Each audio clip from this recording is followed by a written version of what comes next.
All right, let's get this party started. Welcome everyone to the Sam Crescent Art Show. This is the number 71.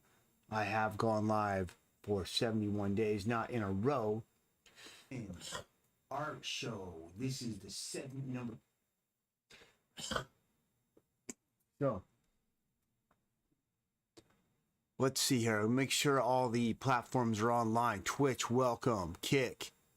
Welcome to the Sam Crescent Art Stream. Kick, Facebook. We're up and on Facebook, and we're up on YouTube.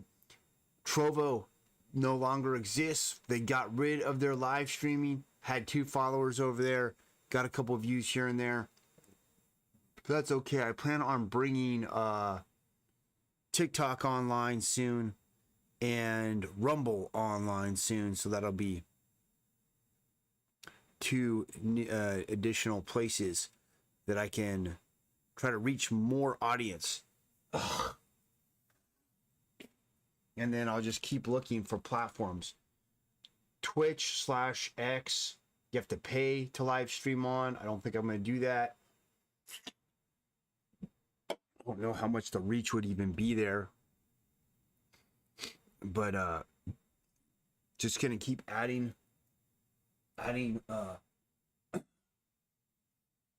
targets, adding platforms.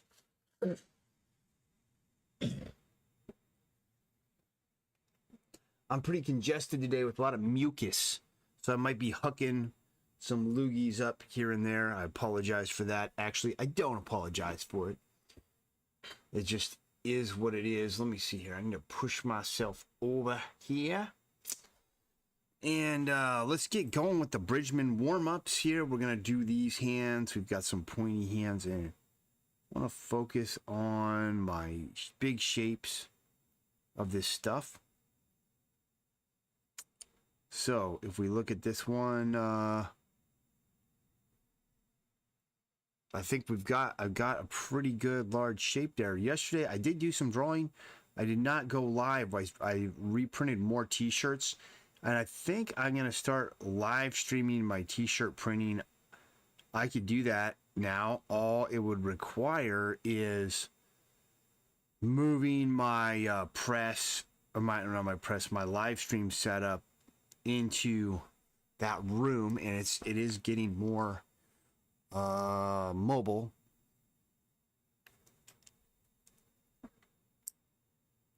So it's very, very possible that I could start doing that. I think it'd be a good idea because I believe that the analog revolution is coming.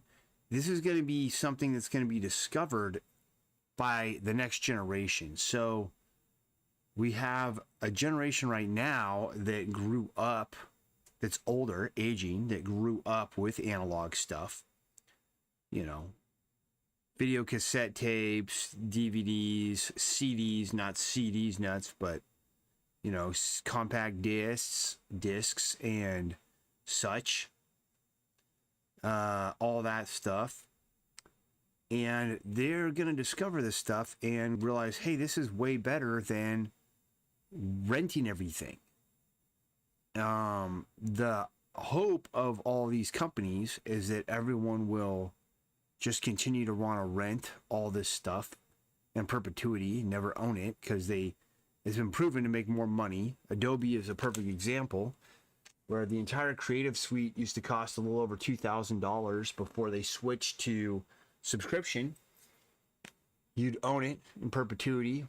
You could use it forever and update it. You'd have to pay when you wanted to update the software. So when Adobe came out with a version that you felt was significantly better, you could buy the update. But now with the current model, with the subscription, they essentially make the amount they were charging about every 2.5 to 3 years. So every 2.5 to 3 years, they've essentially forced you to buy the entire suite over and over and over and over again. And that's the way it is with all the subscription stuff. So if these companies can get you to rent it from them, they will. Okay, I started doing my old habit, which I started breaking down segments instead of my new habit, which is big shape here. It's essentially straight down.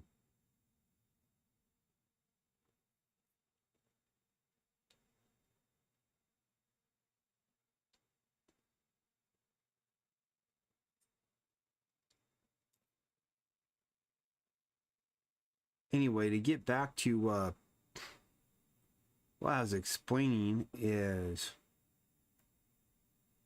well, I'll talk about that in a little bit later. Got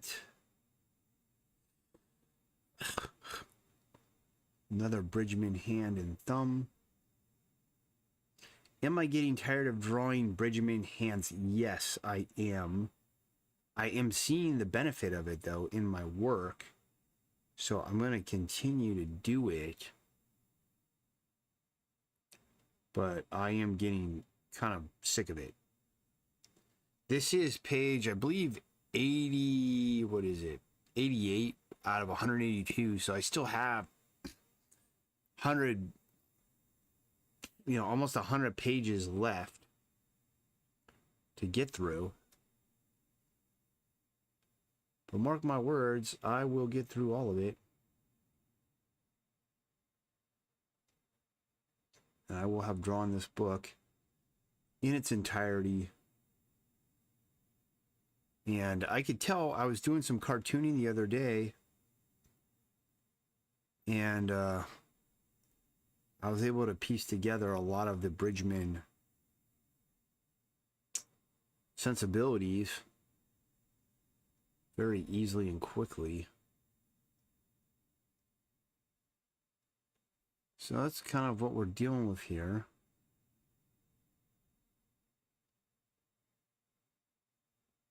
There's this thing here.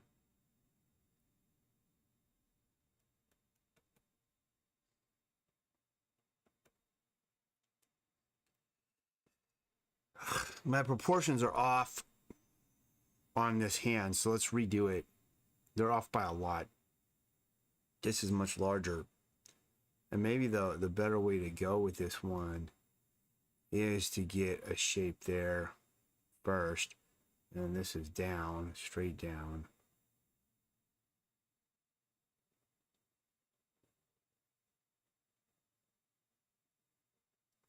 Something like that.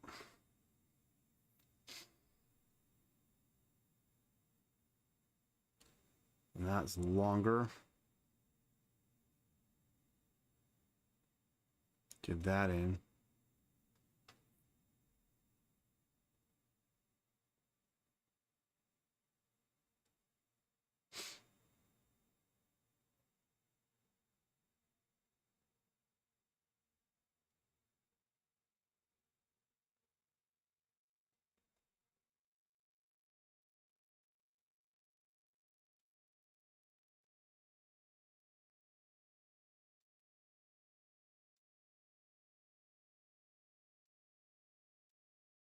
Yeah, see, these proportions are much better now.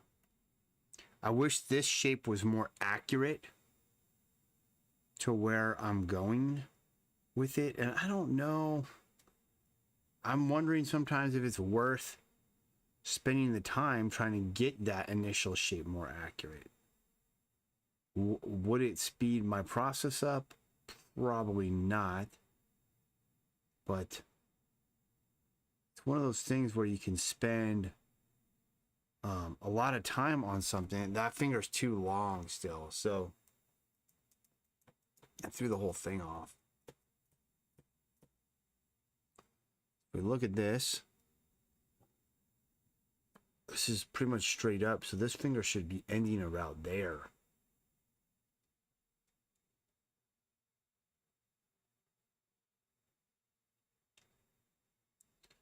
That looks much better. And then let's see, we have this kind of swooping through here, so.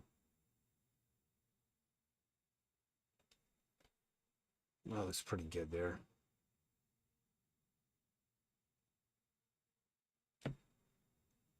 Um,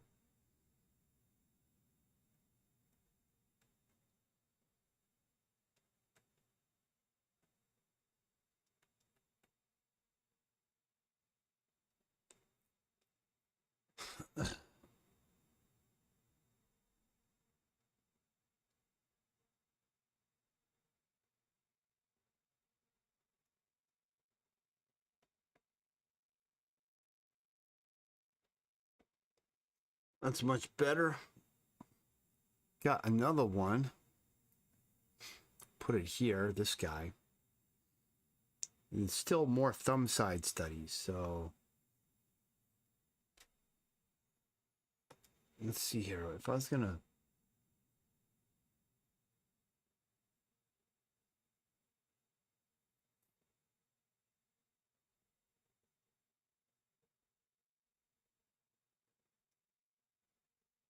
something like that, that's where I'd go with it.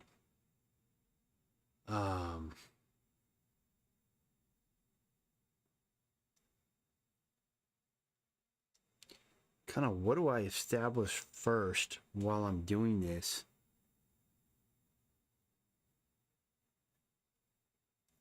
I don't know. Whatever I feel like I can kind of get a grab. Hatana says, let's go. Yeah, what's up, Scott? I'm back. I'm back on the live. I missed yesterday because I was printing a bunch of shirts. Needed the day to do it, but now I'm back to rocking and rolling. Got a big event tonight. Not really big, but it's some disco club downtown. I'm a featured artist. So I'll be setting up down there and trying to sling some merch, make some sales. Should be pretty good though.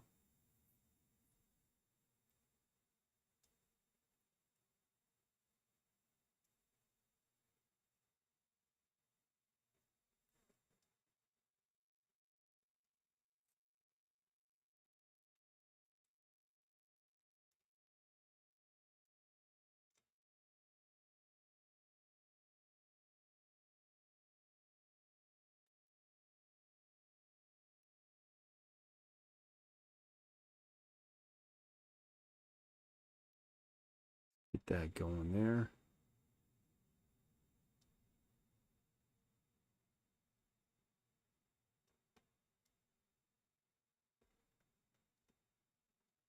Hatana says, how have the conventions been going? They've been going really well.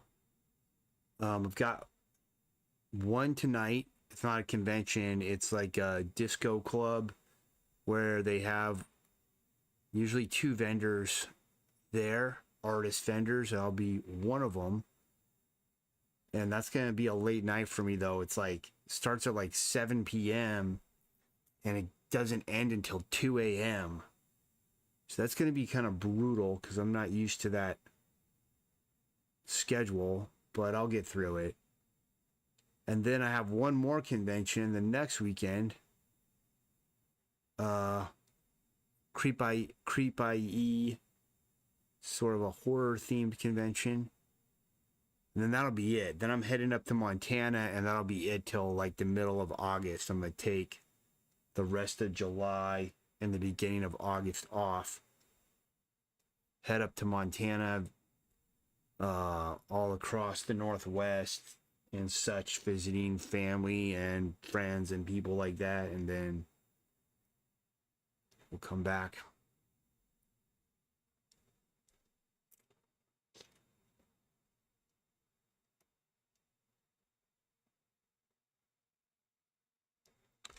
All right, that's okay. Let's do some more of these. It's still seeming like they're a little bit not great. So looking at this, Pollicus brevis and longus is 3 and 4. right there and there. And the short one is 3 and the long one is 4.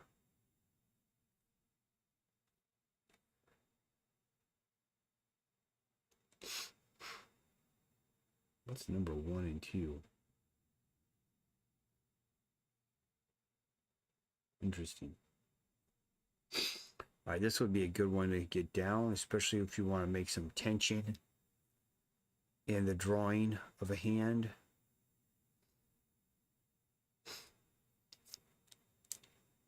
I'll do this one first, I guess.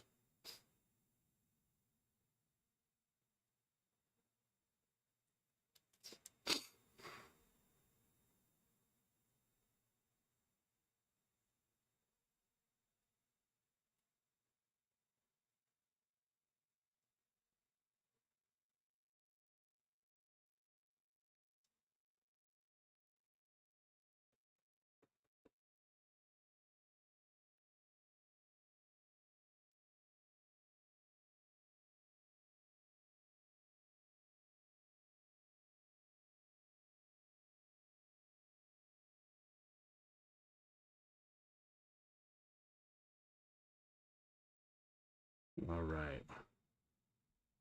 Getting a little more warmed up, getting this thumb placed here.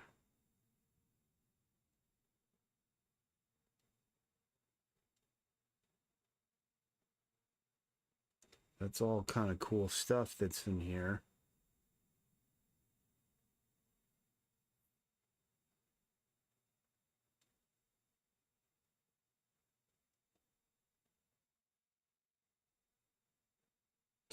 Looking at that angle there.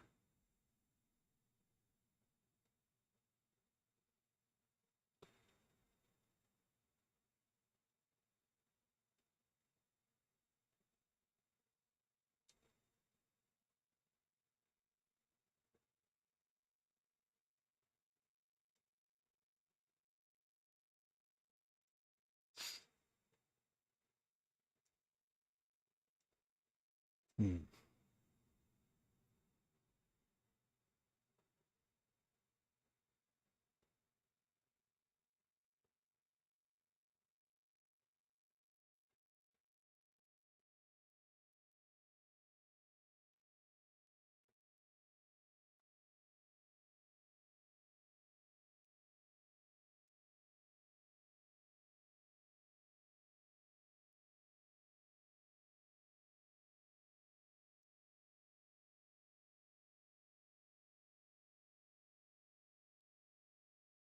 Let's see. We're a little bit off on some of this.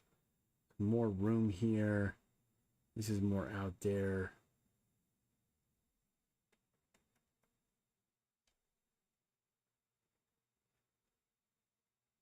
You know, we've got that there.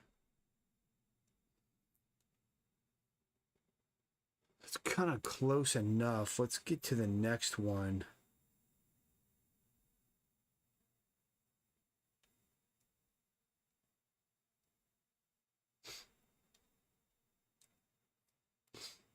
This one.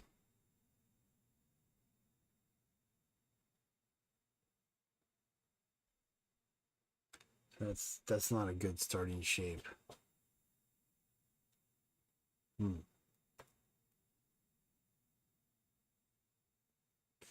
Probably better right there.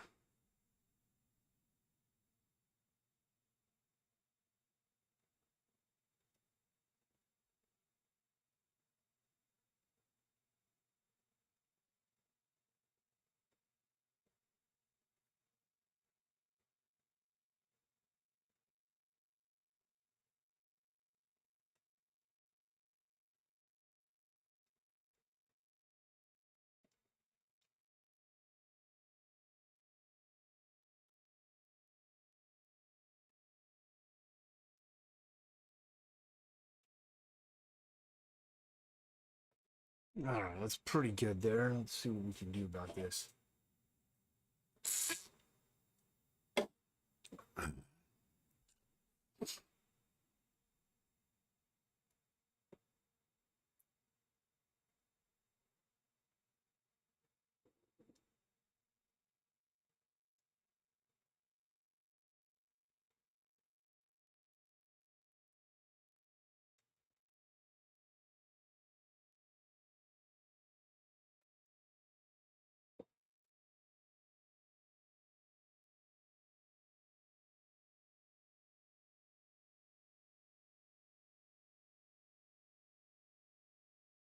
So we've got some of the anatomy here. We learned the pollicis longus is this one here that's closer to the palm.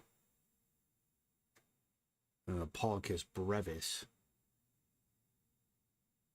is this one that comes up here. This big muscle, number 5. Review what that is. I thought that was an interosseous. First dorsal, yeah, interossei. First dorsal interossei.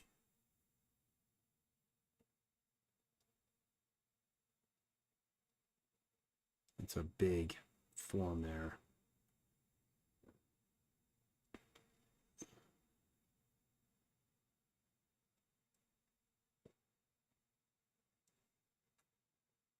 There we go. Now he's showing the metacarpal here. Their tendon. This tendinous sheath here, I forgot what it's called. It wraps around the wrist. You really don't see it.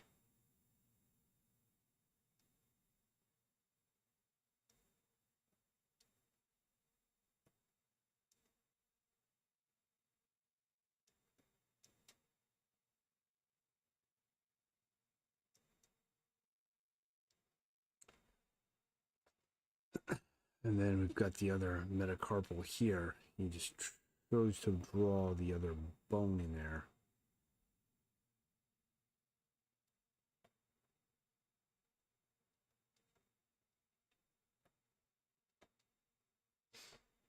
This one comes all the way up to there. Comes like that.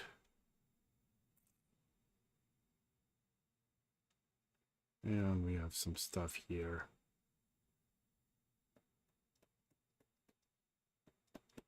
Come on through there.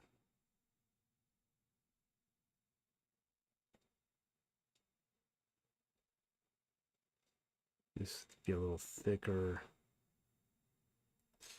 Pretty much the drawing there. Now there's a few little minute things that are not exactly the way Bridgman did it, but we're pretty close to it right here. He's showing the meeting of the metacarpal and phalanges, the thumb.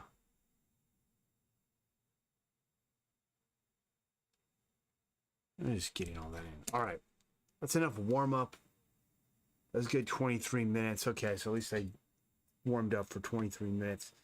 Got to get to the work. So let's see. Next week we're going to be starting to work the little finger side of the hand, which should be pretty fun. So we're looking at the other side of it. Save that.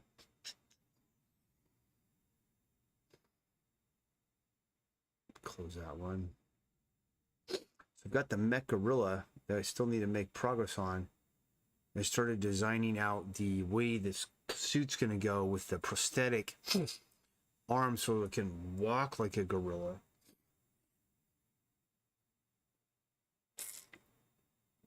But what I need is one of these hands here to show how it works. So I'm going to lasso this up.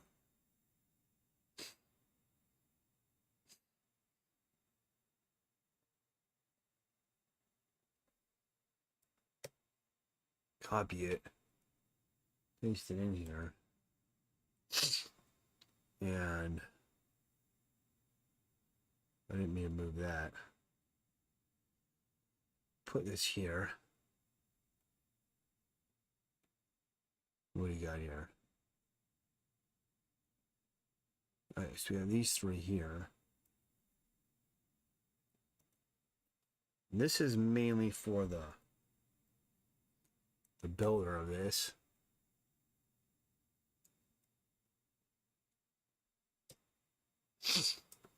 What I want to show them is for the version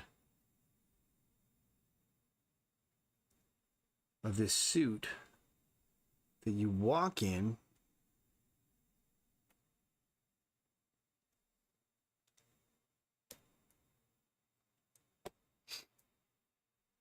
these things are going to have to protrude out.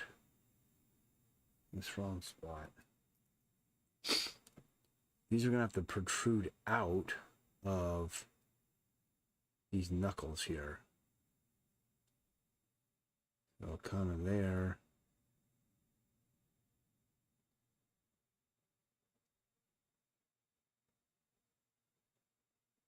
So I'm going to rough this in, and then I will fix it up more.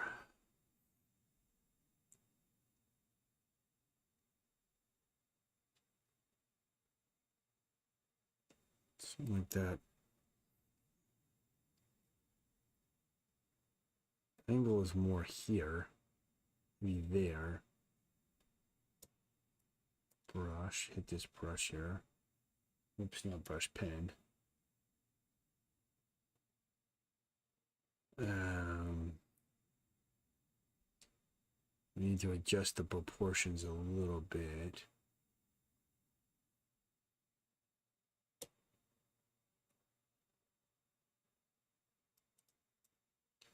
So we've got this coming here.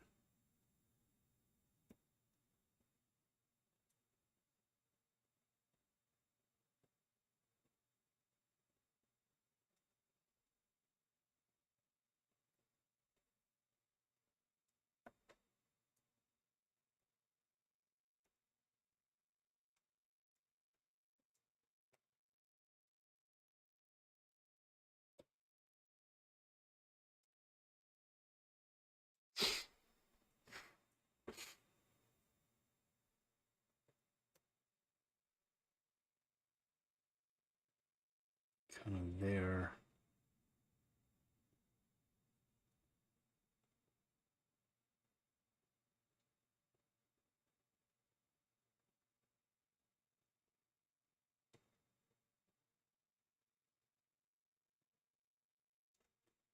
That's kind of how that would go. So let's see here. Let's knock this one way down.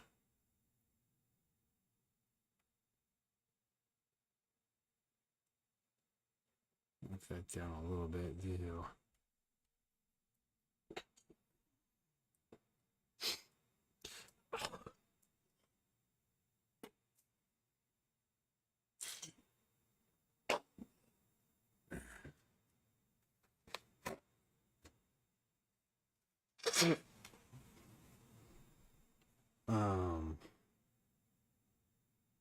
So this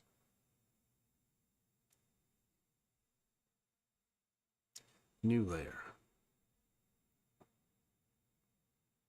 There we go. I believe about there. So everything I'm designing now is for the costume designer. And but I do need to hire a sculptor, and I'm gonna see if I can potentially get on top of that today.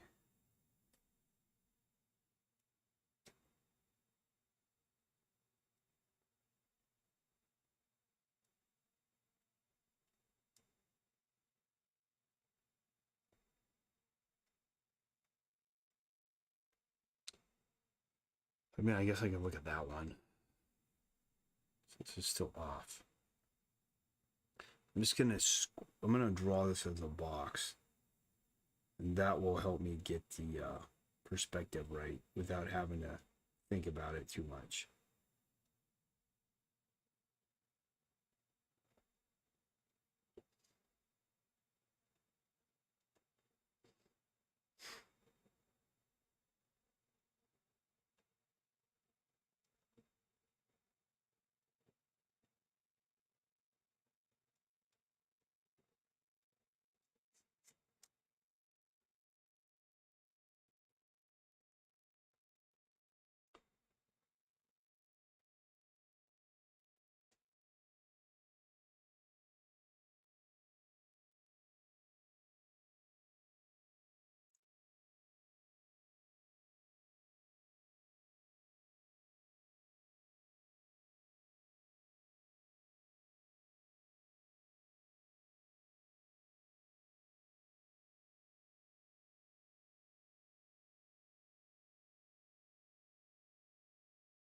Okay, I see here. So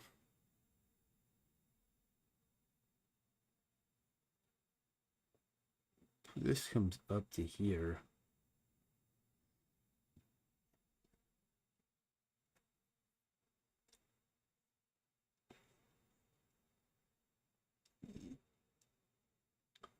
And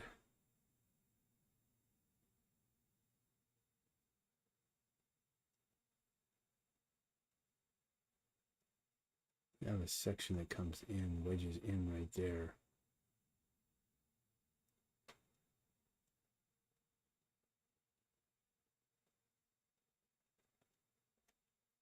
All right, that's looking decent.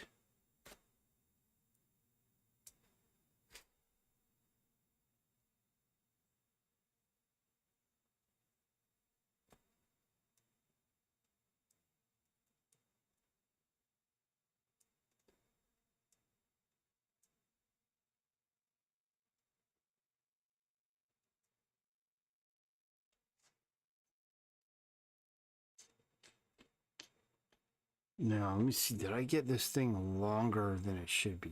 There. No, that's about right.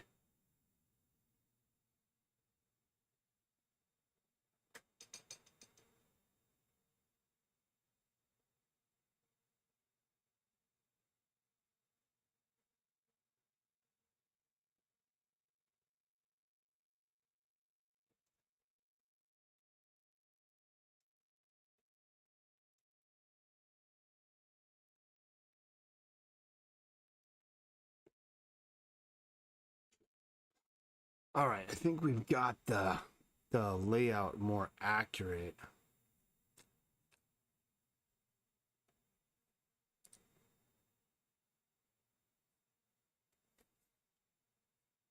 To where I can get this thing drawn now.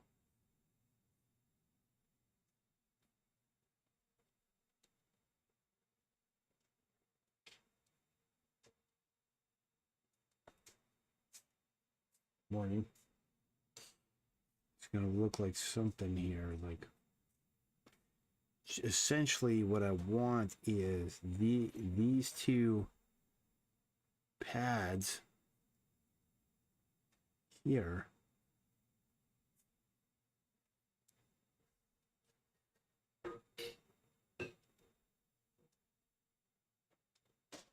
they should protrude out where these knuckles are.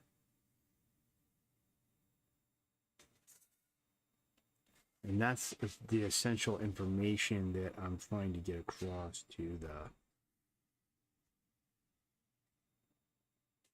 the costume, the suit builder.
All right, let's see what we can do here.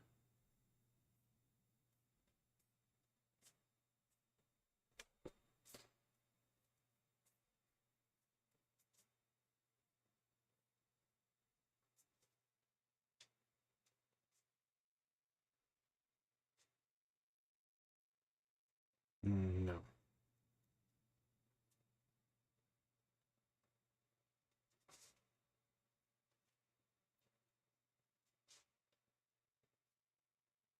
And go up there. And there. It's not bad. So I have that set up there.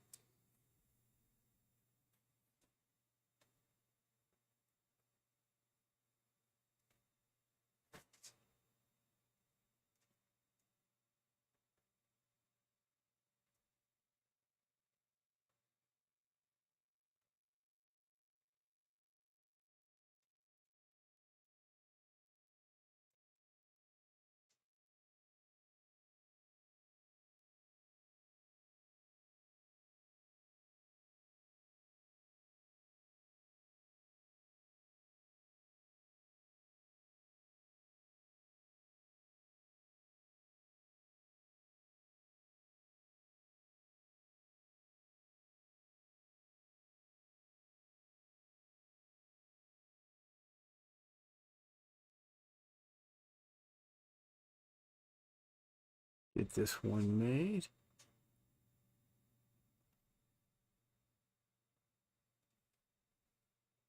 All right, now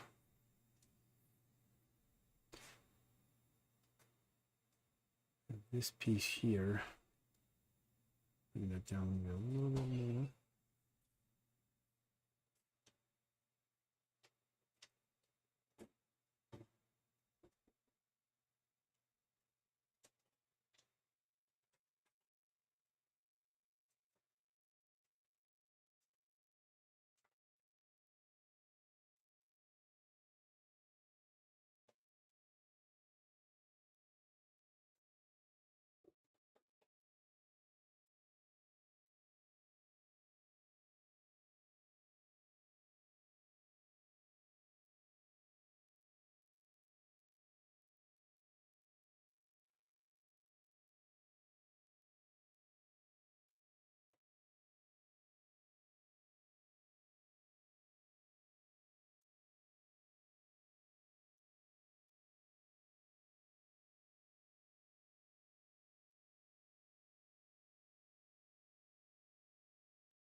Undo that. I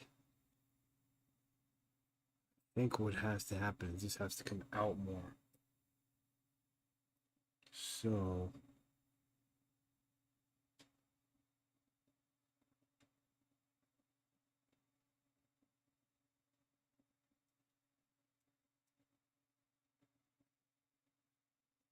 this piece should be more there.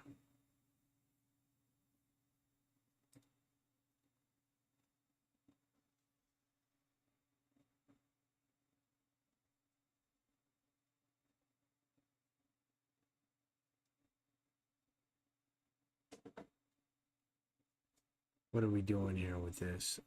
This is going this way.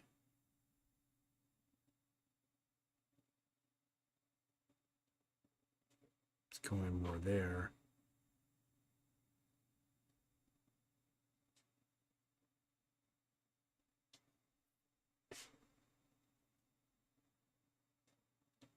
Bring that in just a little. I think that's about it. So let's refine this one more time.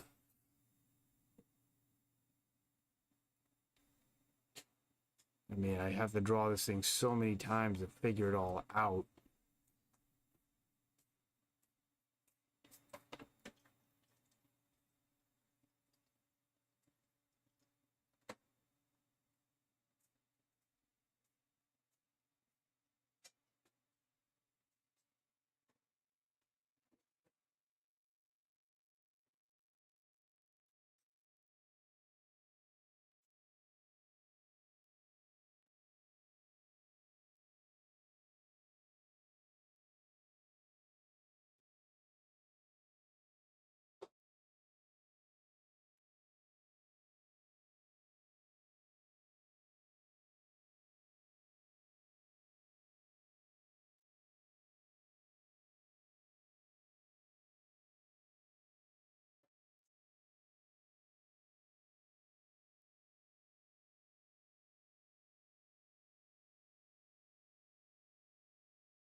Try this again.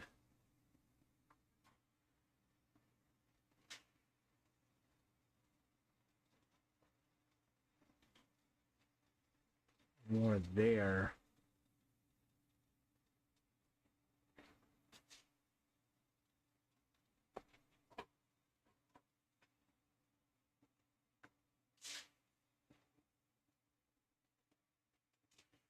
I think that's about right.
That's a little bit off.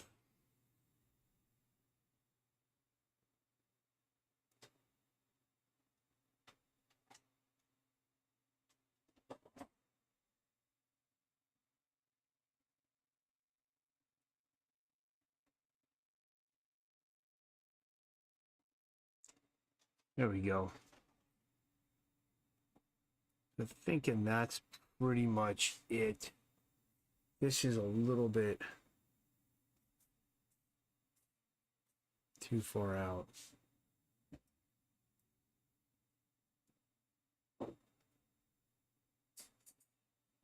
There we go. So now if I turn this one,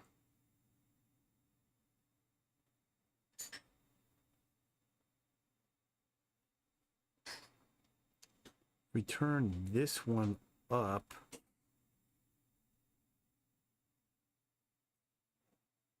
you know, you can see this is supposed to be protruding through that. Only thing is I gotta adjust this thing still.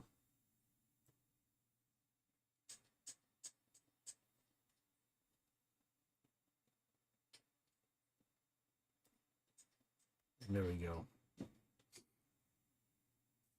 And there'd be no knuckles there. And I'll slide it down a little bit more like that. So it'd be like that. And to make it even more clear, let's go with this here.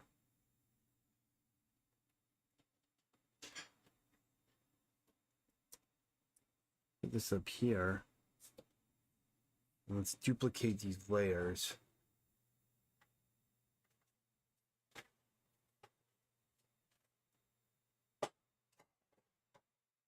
Here.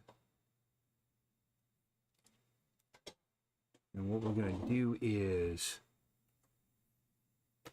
erase off all of this.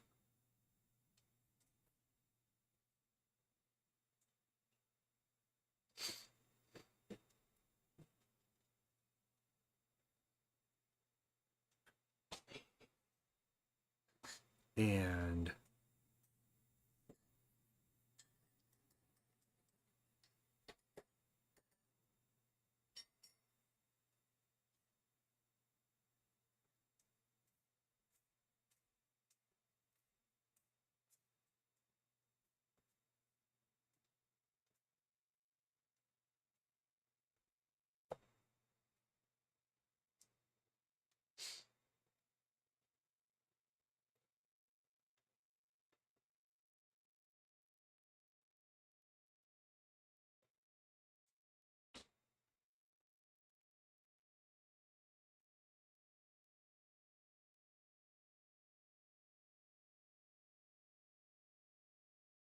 get the rest of this cleaned off.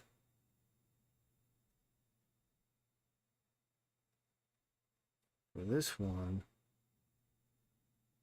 erase off this,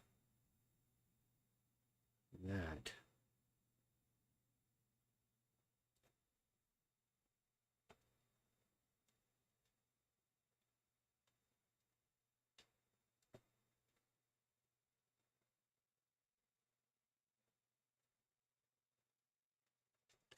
So there you can see these should be protruding out below these knuckles.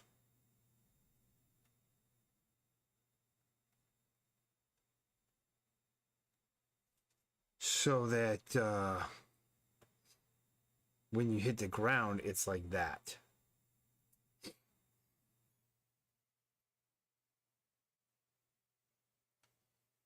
Save this, and then I want to import an image. Import image, and it's on the desktop, and it is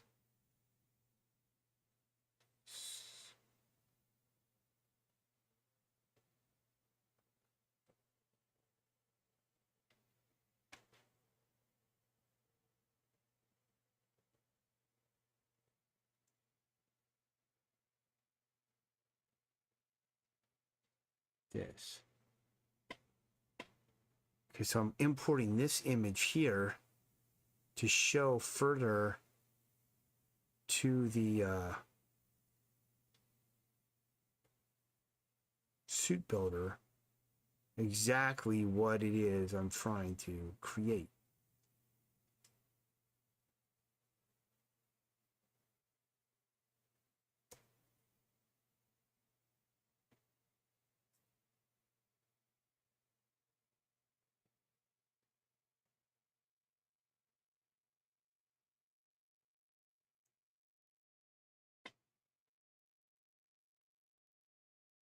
Goes there.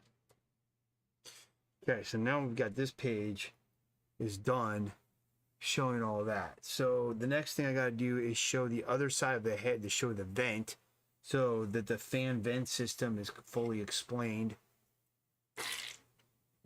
And then I've got to show the performance hand that can grab and how that's going to work.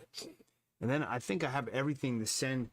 And then once I have the 3D sculpt, I'll have everything to send over to my suit builder who can then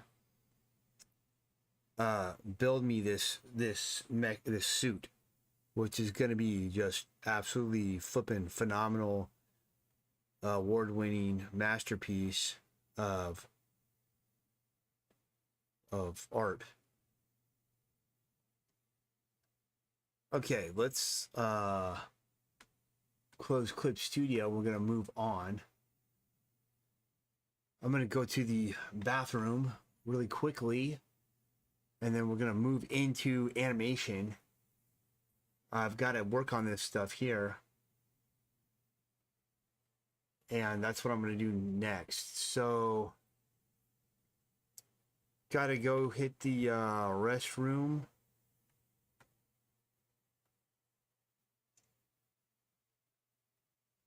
And then I'll be back. Yeah, I'll start on this one, and basically what we're going to be doing is, what I'm going to be doing is creating a bunch of blinks of these characters so that their eyes will move, you know, and such, so that we could have some more animation, more life into the animation. All right, I'll be back.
All right, I'm back. Let's rock and rolla.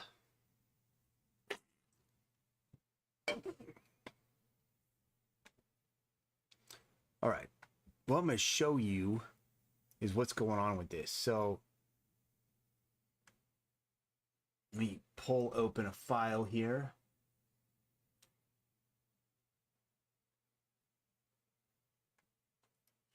Two.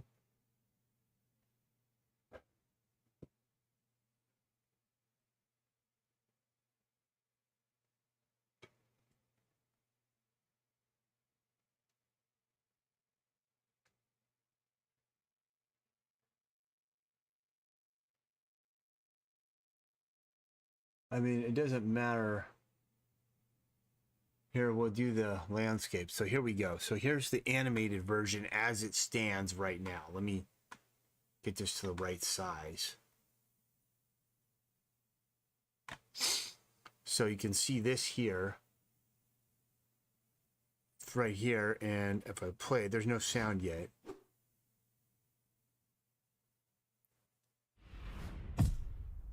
Okay, so that's where we're at right now. Now, this is all going to be edited further. But what we need to do is for this part here, okay, got this, we need to add some blinking, some mouth movement, some stuff like that to bring this to life a bit more. So that's what we're going to do. So we're going to start with this panel here. And we'll start with Santa's head. And let's just knock this down to, you can turn off all this other stuff. Knock this head down to there. I'm going to make a new folder, blanks and such. We'll add this one and let's get this guy's blinking. So hit brush and zoom in this.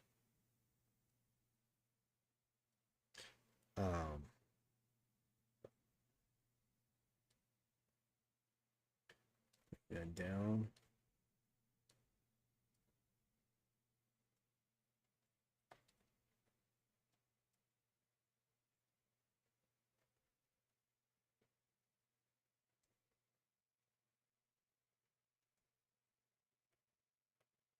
That's the original drawing.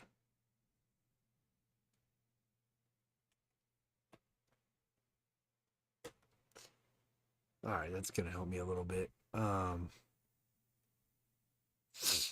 So that's basically it for that.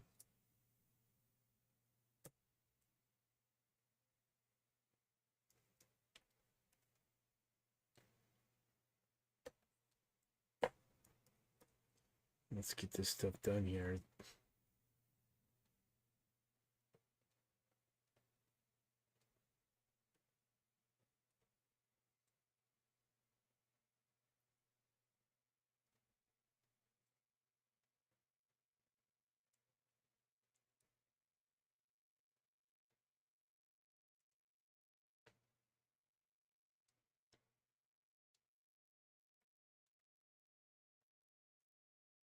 That's basically it, and then we'll lower the hat. Can do this. Okay, that's pretty cool. Let's bring this all the way up and put a color underneath here.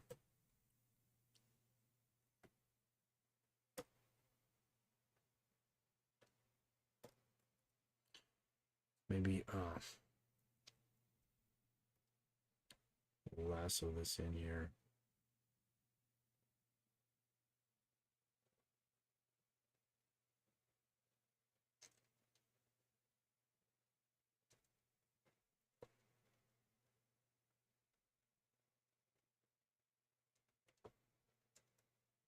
Okay.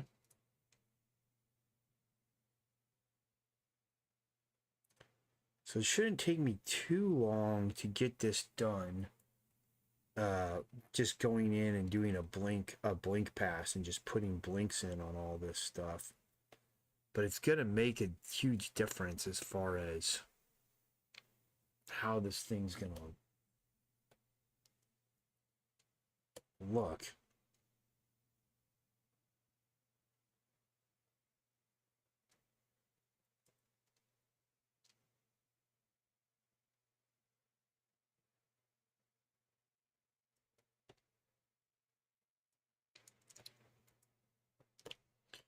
And just want to cover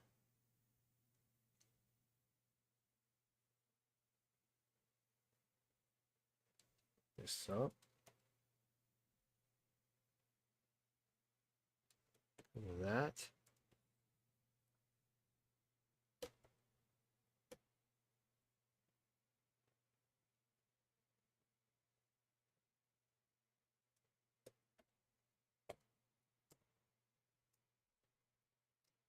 There we go. Now we just need to paint this in a little bit,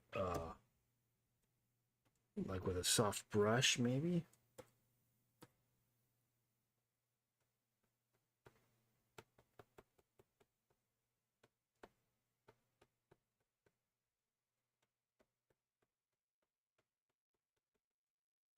There we go.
Ah.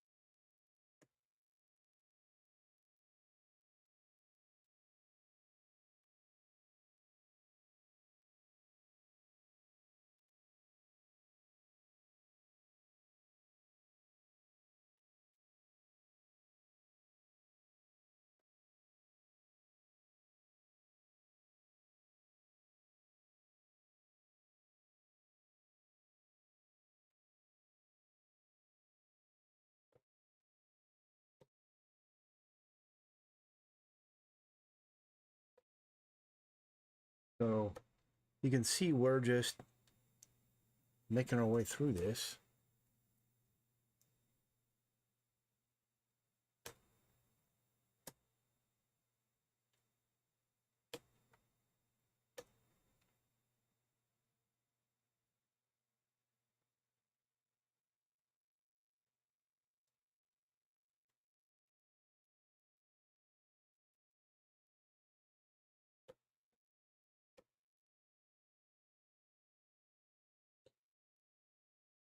That's looking pretty okay now. I think that's probably all I need. So let's see what happens when we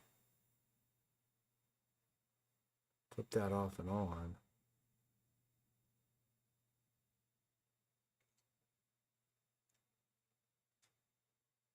Now what I'm going to do is duplicate this layer.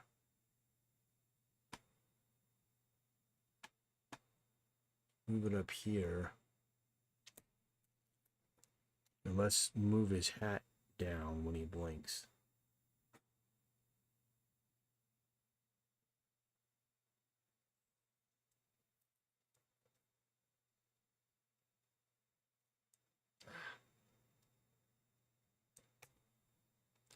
Let me see what's on this.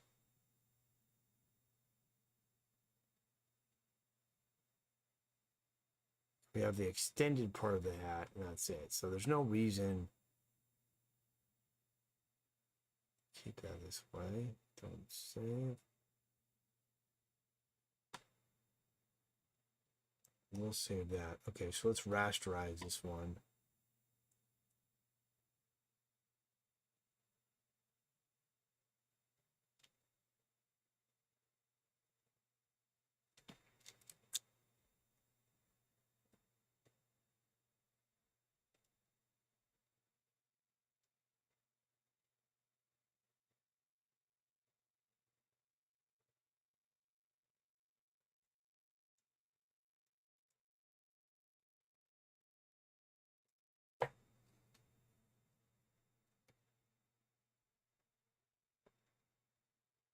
See, now we have that happening, which is cool.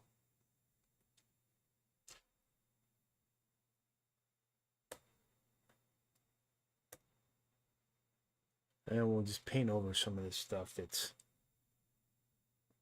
we don't need.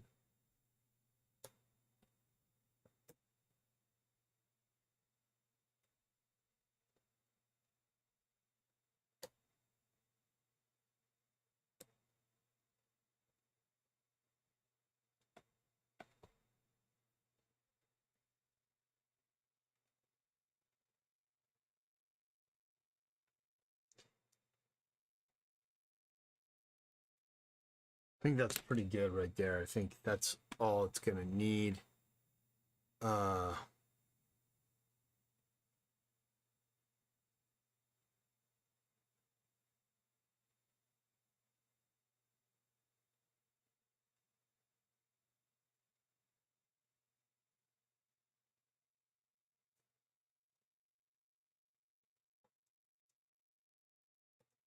This will be P1 blank. P1 blank Santa. Okay, so that takes care of that one.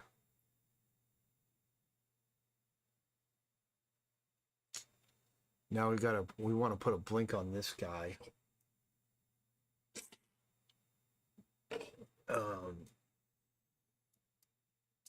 And for this guy, let's see here, where are we?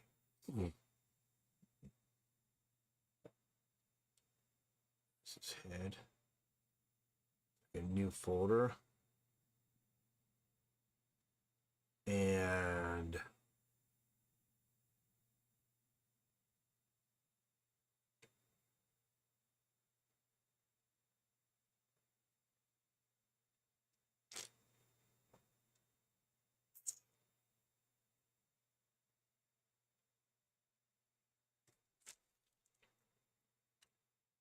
all right, brush.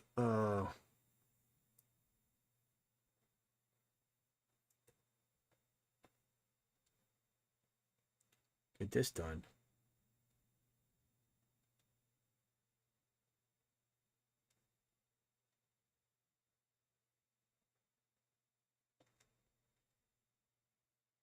That's basically it for that. Well, let's get this head back in.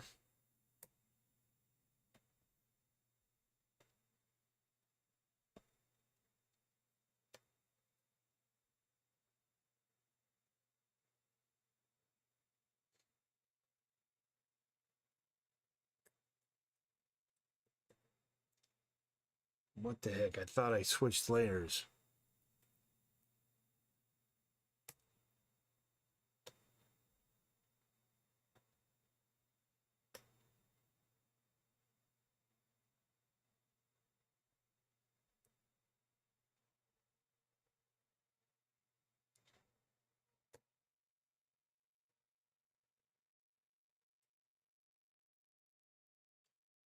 We want to try to do this as quickly as we can.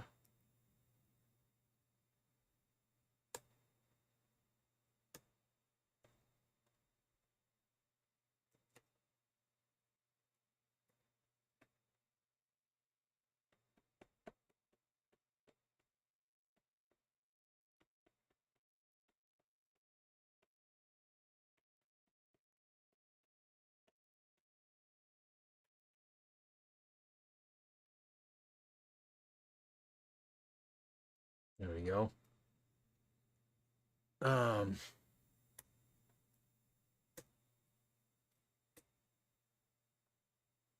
let's soften that a little bit if we wanted. I think that's pretty much it. Let's just get the shading in.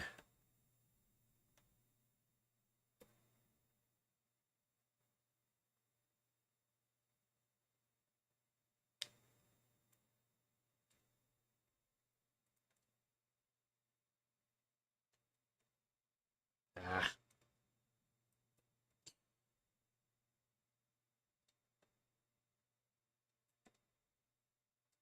So there we go. I don't think I really need to do much more. Let me see here.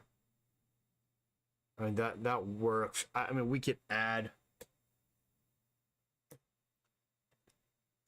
little detail stuff, but it just happened. Remember that this is only going to be on screen for a very short time, so we don't need to go too crazy with it. So that's it for that blink. Let's get it so his mouth can move. Mouth. I don't know why I heard that. Somebody say mouth once instead of mouth. So what we got here? We got this guy's head here. Let's go. Duplicate that. Put it in here. Up here. Rasterize it here.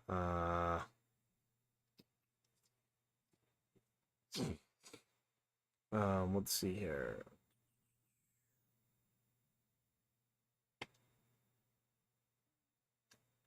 All right, now what I want to do is pull this off, put it on its own layer here.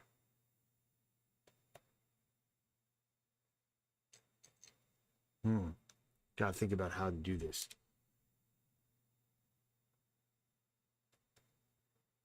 I think we're just gonna make the bottom of the mouth move. So we'll go here.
No, I don't want to do that. So now we've got this situation here.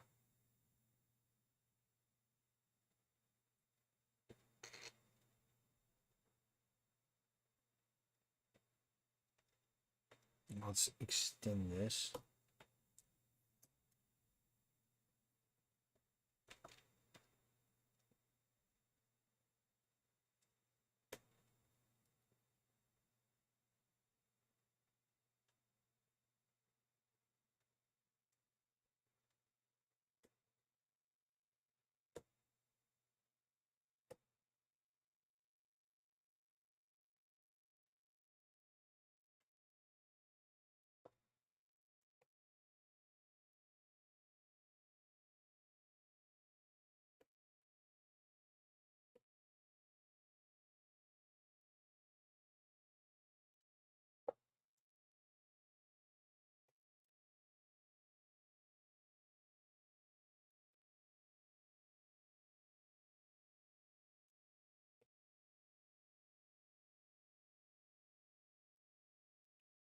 Where's my pivot point here? Put it there. He could be going. "Oh, oh, oh, oh." I mean, that would probably be the easiest if he's just going. Oh. Otherwise, you could be going. Oh, oh, oh, oh, like that. Either way, what I gotta do is take this and add it.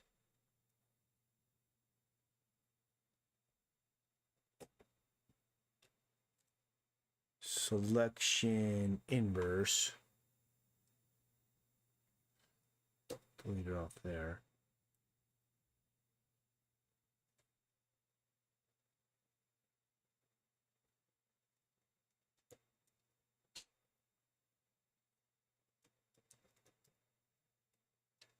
And then what do we have here? We got this, got that.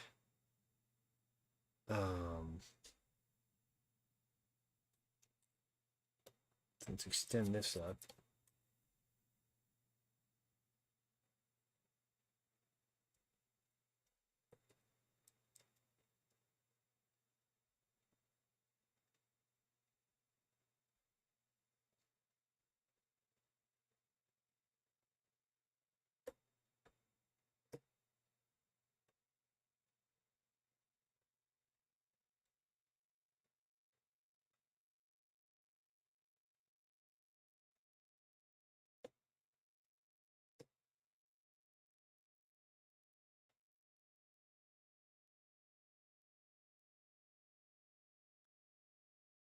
Not as good as we're gonna get with that, it appears.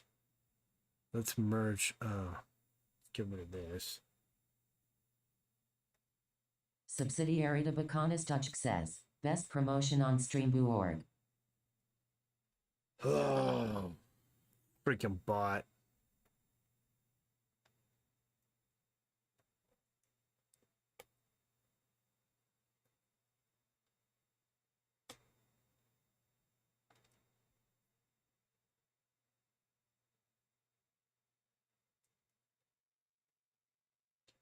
That might be the easiest to do that, or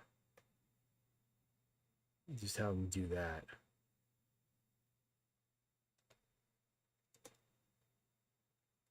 So let's finish this off here. Couple things that we gotta change about it.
Perfect. So it's gonna be way better. So this is gonna be P1.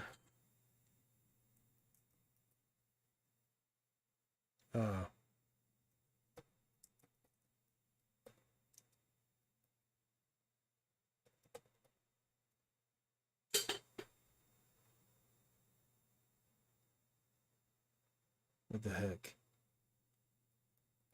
Wrestler. Okay, and for this, blank head mouth.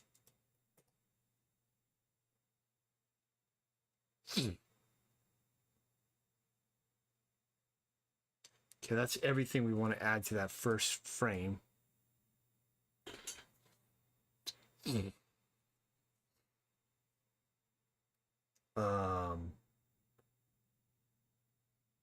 all that back on. Panel 2. Let me see if we're going to add anything on the panel 2. Let's look at this animation again.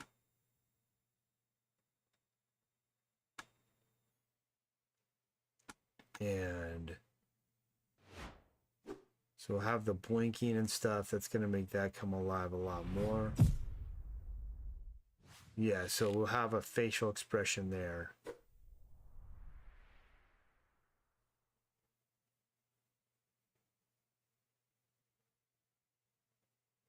That's all good. So I think just adding one more facial expression and that'll be enough. And that's going to be on this guy. When it smashes in, he's got to make a mad face. So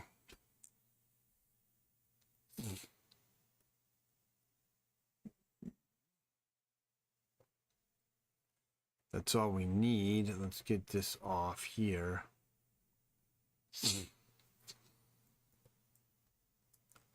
Knock it down just a teeny tad. Go up here. This is P2.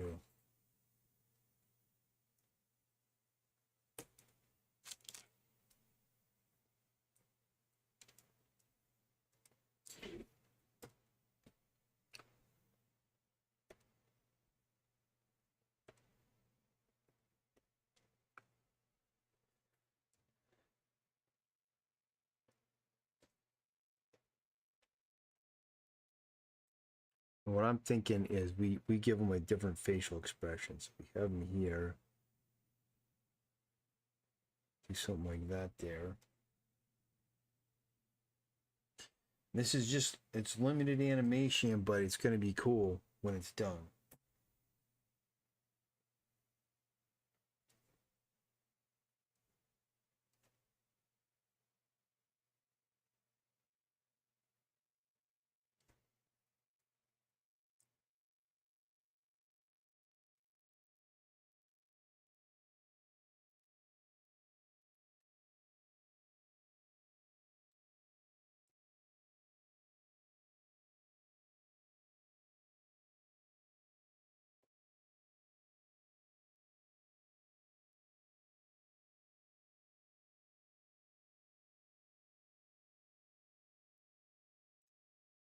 These pencils were done by Mike Witherby. Rest in peace, my brother. Mike passed away in 2020, and he was a good friend of mine. I used to talk to him every week. I talked to that dude on the phone, talk about comic books, art, drawing, whatever. He was a guy that worked for Marvel, DC, Valiant, all the publishers. Yeah, no, I don't know if he worked for DC, but Marvel, he did. All the publishers back in the 90s. He started his career in the 80s. He did a game called Champions. It's an RPG role-playing game. He did artwork for that. And I was introduced to him by Joe Rubenstein, who was my teacher and his teacher. And Mike and I became friends and worked on this project together. And I have several pages of Mike's that are still not published, and I will publish them and work on them soon. A bunch of cool stuff that he did. And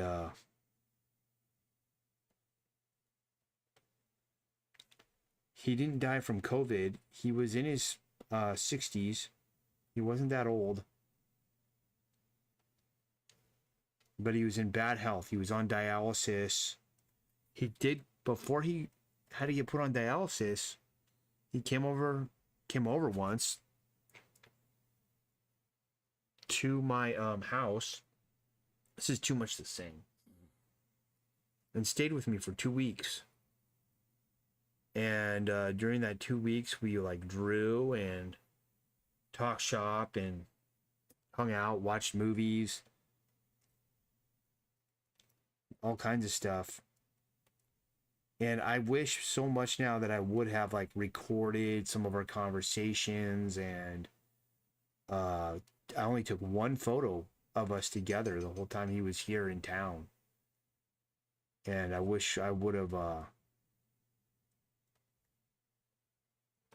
taken more pictures and stuff and just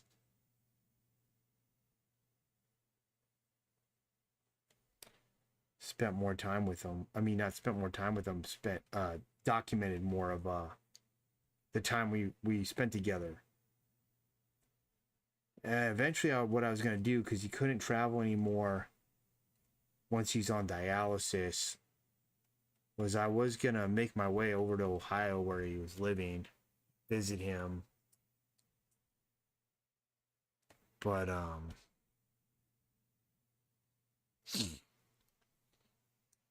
he passed away before I was able to.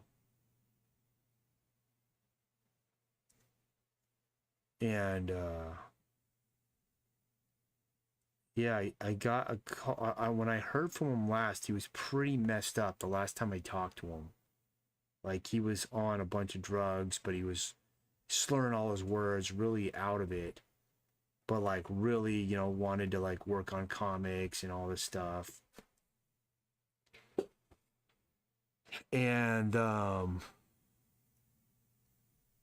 was like, dude, he doesn't sound good.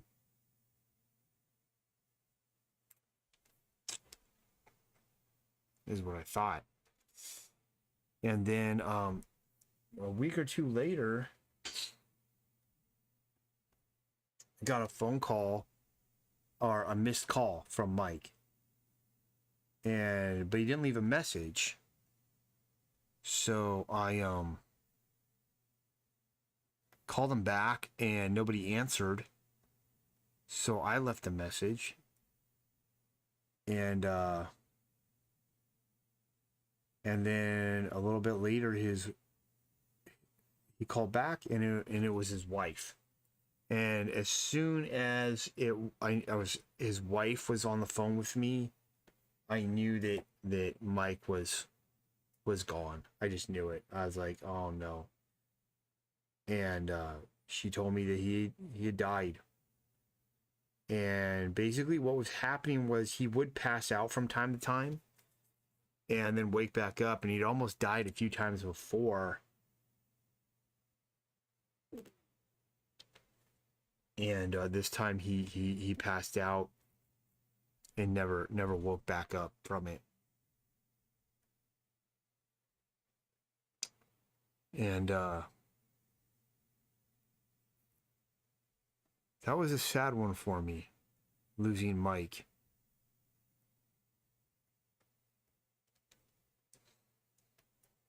He was a good friend of mine. So now I actually do have a full I did interview him twice. Once to promote the comic we worked on. I did an interview, but I don't know if I recorded it or not. I think I did somewhere so that I could transcribe it, but I don't know where the recording is, but it's all transcribed. And that one was published on the Strength Monsters website.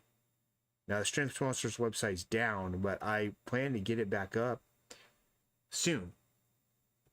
And so that was that. That was that. And then I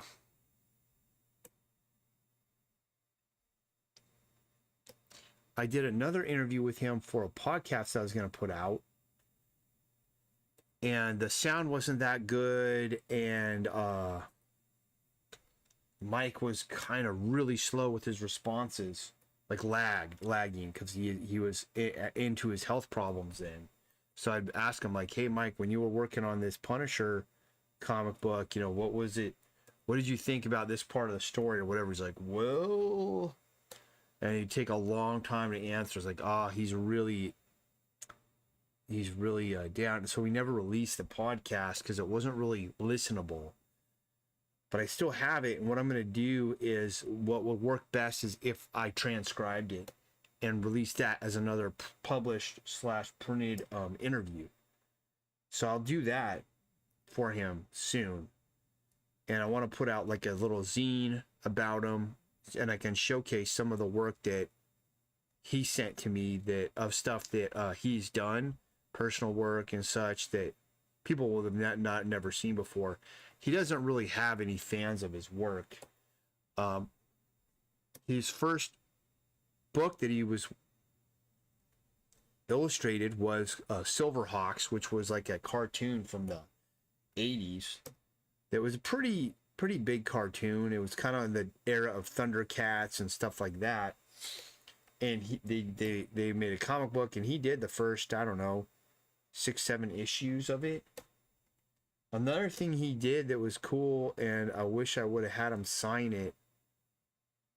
I'm trying to think if I had him sign anything. I mean, I don't think I ever had him sign any books or anything, which I very much regret as well, that I should have had him sign stuff. But he worked on Chucky, the comic book series of it, and he was inking that. And I did talk that he talks about that in the interview because I asked him about it, and he did a 3D Freddy Krueger comic book too, that was put out. And the Freddy Krueger stuff he didn't like. He thought it was just like corny, and he didn't think it was well done, and he hated working on it. But he very much enjoyed the Chucky stuff. And he said that Chucky was such a likable little guy. Something like that. Like he really liked Chucky, which I thought was funny. And he did a number of issues of Chucky. He also inked Morbius, which is like the Marvel vampire character. And he did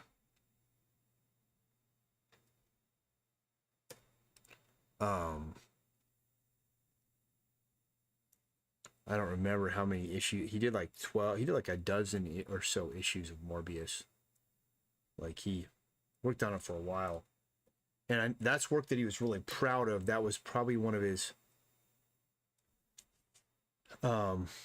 things that he worked on that was a higher tier of character. Other than like Punisher, and he had done some Ghost Rider inking. I mean, he was a fairly prolific inker for a good number of years. But Witherby could draw, and Witherby drew about more than half of this comic. I drew the other half of it, and then I inked all of it, and I inked over Witherby's pencils. And I own a number of those pencils, and I have all the pencils that Witherby did for this comic book. I have the copies, Xerox copies of all of them. So one day, what I want to do is release I'll release Witherby's penciled work, and people can look at them, and see, what Witherby's drawings look like, and then what I contributed, how I changed them and stuff. And that would just be like to get people to know more about Witherby. The thing is, when I say he doesn't have fans of his work, I just told you about all these different titles he did. But the thing you have to understand about all that is that he was just like a worker. He was just like a workhorse, a journeyman. Like they were giving him jobs and he was getting them done. He wasn't a guy that was like, that he had built up any kind of following or fandom. Especially because most of it was inking work. So when you're an inker, there are a few inkers that they get on really big important projects, and they get noticed, and they're just very good. I'll give you some examples. Scott Williams, he's well known as the inker for Jim Lee, and he probably was one of Jim Lee's best inkers, or is. And everybody, like, I think Scott Williams inking is fantastic. I like it very much. I think it would have been more interesting if we could have seen him ink some other artists besides just Jim Lee, because he would render really well. He was tight. He was technical. He was really able to interpret, because Jim Lee's work is very heavy with rendering, and he was able to interpret that. I think we really effectively did a really good job with it. Joe Rubenstein, who taught me, is one. He inked the entire Marvel Comics handbook. His work became well known. He worked on projects with Frank Miller, the Frank Miller Wolverine series, and more. And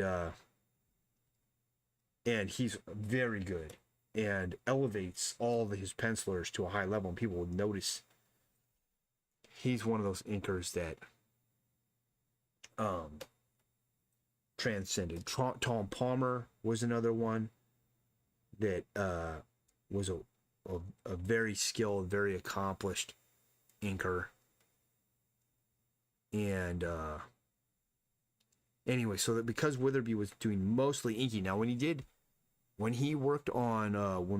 worked on I forget the name of that comic now.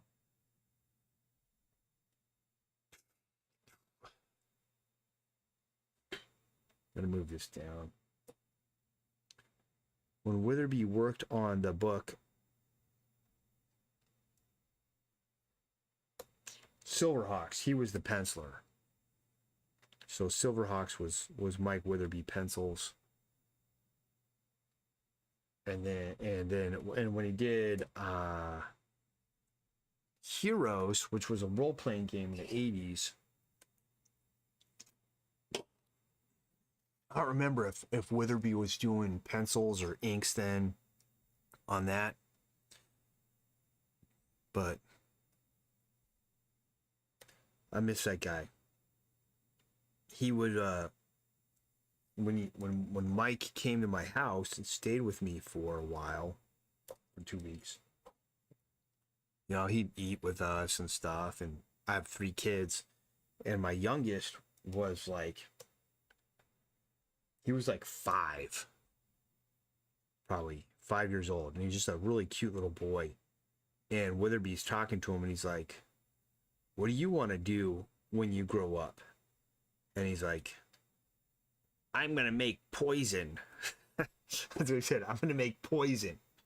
like he's like, "Oh, okay." And then after that, he started calling him. He's like, "You're gonna be a purveyor of poison."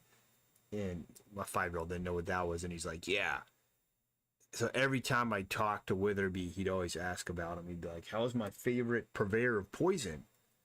Because he really liked my 5-year-old. He would say just funny off the wall stuff all the time. All right, so now we've got this. So boom, so the facial expression changes. So when he slams the head into the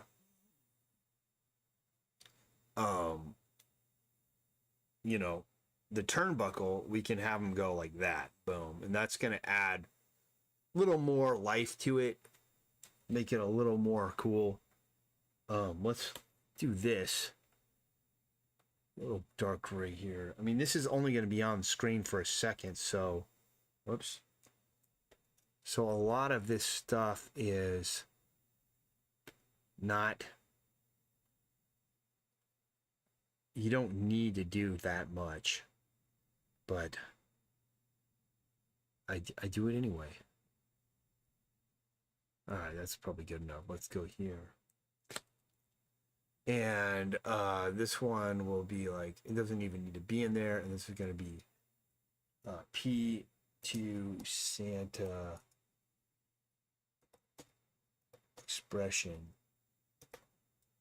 All right, this character's name is Santa Claus.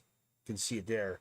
CLAWS. And he's pro wrestling Santa Claus. He's not actually Santa Claus. He's a pro wrestler that his gimmick is he dresses as Santa Claus. Now, that's that would not be unusual, as Santa Claus is, in fact, I'm going to add a little bit more stuff. Santa Claus is, in fact, a Odin archetypal character. So that's why, you know, the character has always kind of worked well as a badass. And this Santa Claus is like, you know, that's what he is.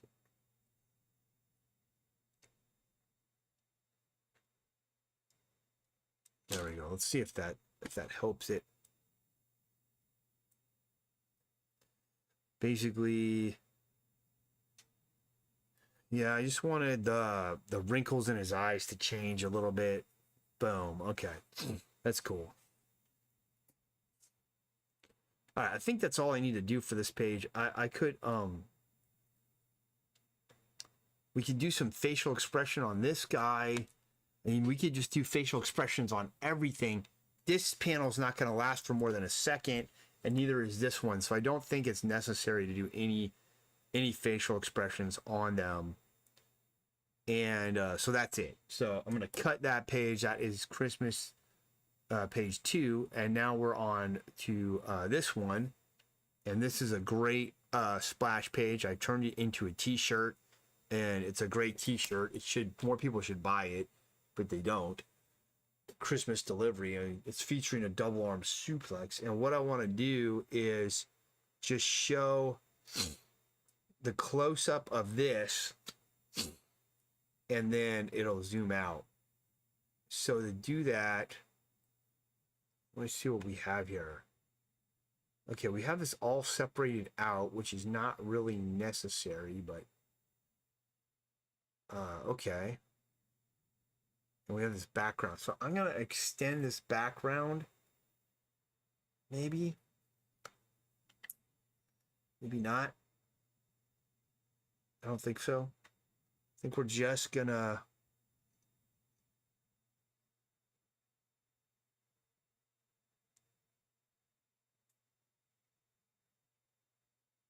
I think we're just going to add a facial expression. And that's all we need to this. Where's his body? All right. So here we go.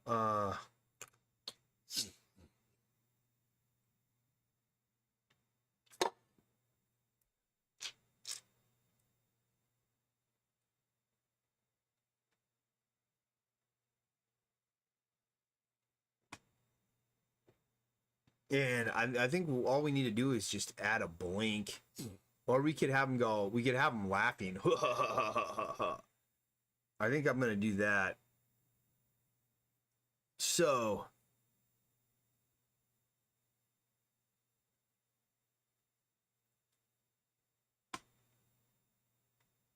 let me get a background color in here. All right. Get back up here. Get back to the black pen. I might need to take a break soon. I'd say I've been going for an hour 43. Okay, I can't be a wuss. I gotta get this done.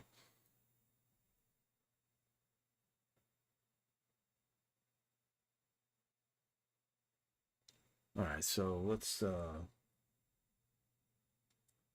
bring that down there.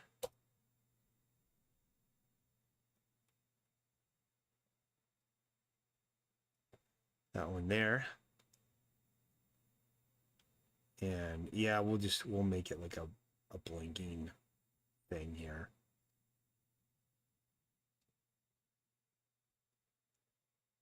Bring it out there more. And we'll keep that.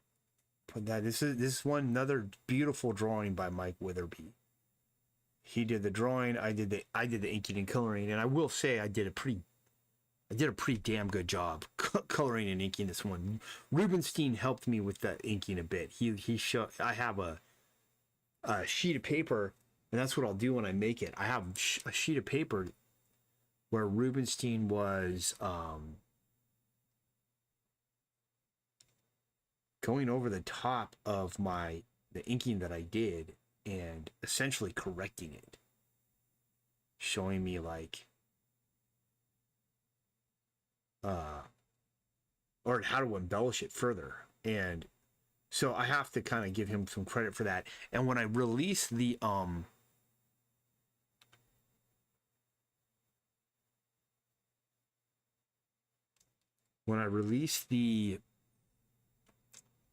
Mike Witherby penciled one, I want to have Rubenstein's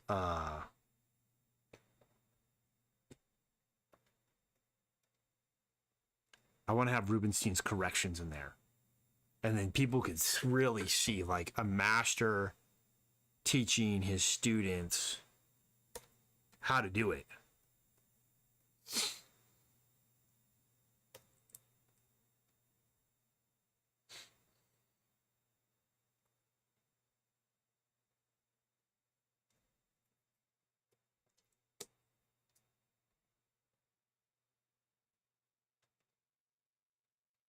Sometimes I've been neglecting my painting, but I also think like something to be said for just being able to tell a story.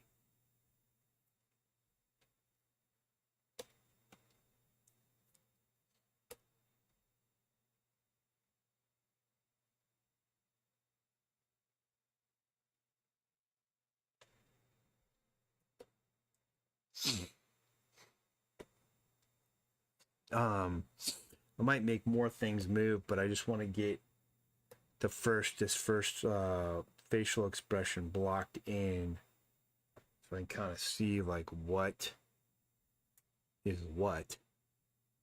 And then it gives me a better idea of like, okay, let's move this, let's move that. Let's make this happen, let's make that happen.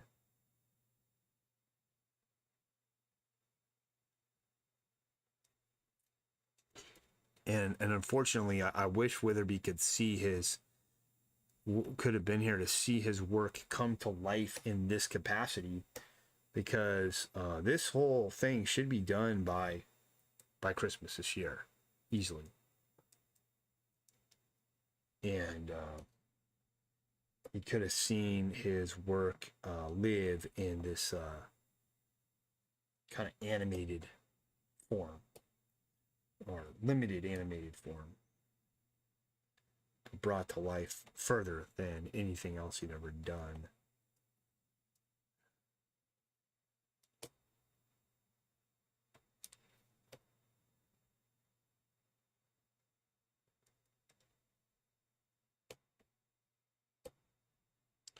And I haven't worked on these in a long time. So I mean, it brings back memories because this is old artwork. This is stuff from 2014, era stuff. It's not new. Oops.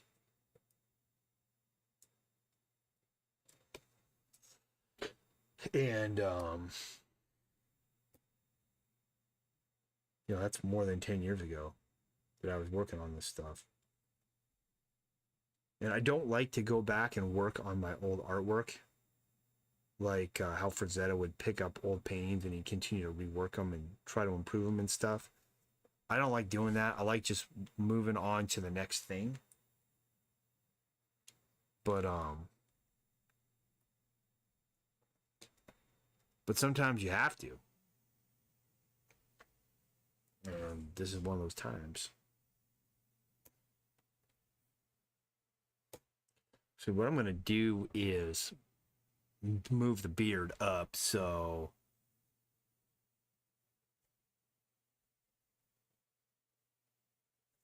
let's just get this here and see what we're looking at.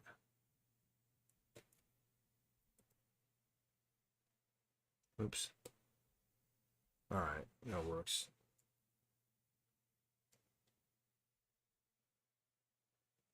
All right, we've got to make this mustache move. And is it going to move down or up when he squints? I think it doesn't really matter. So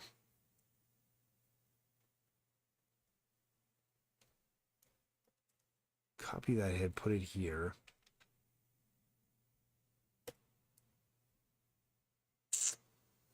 Let's just draw a new mustache.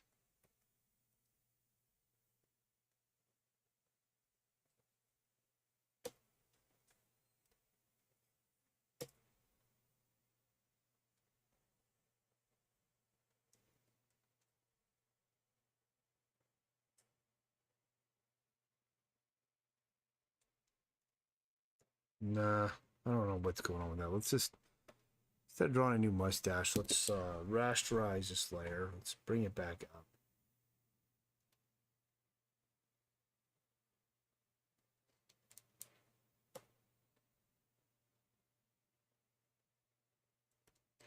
I'm just going to take this whole mustache,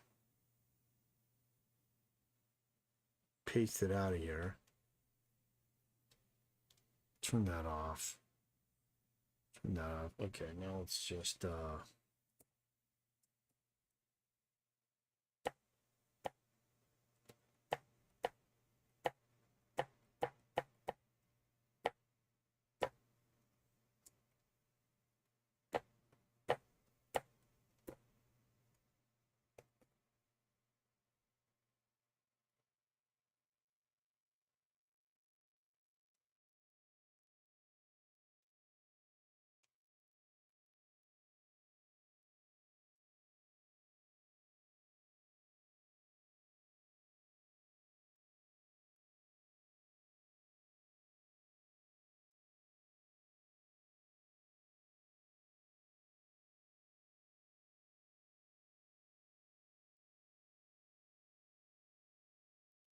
pretty good there.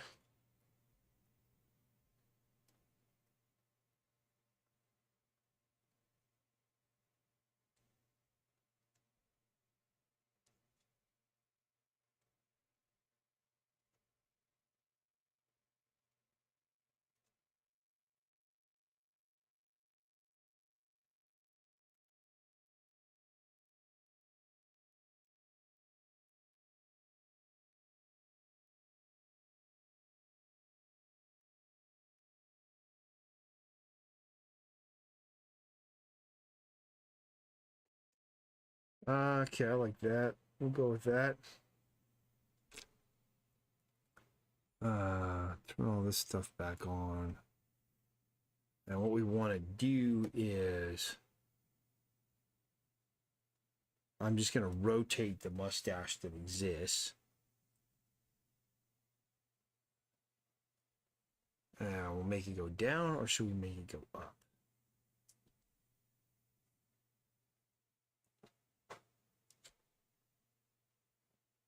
It would go up. Go up like that. We'll get the other side.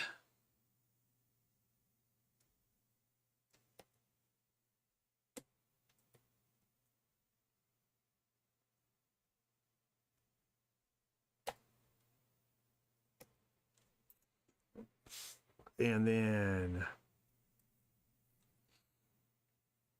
just paint over it, the other one.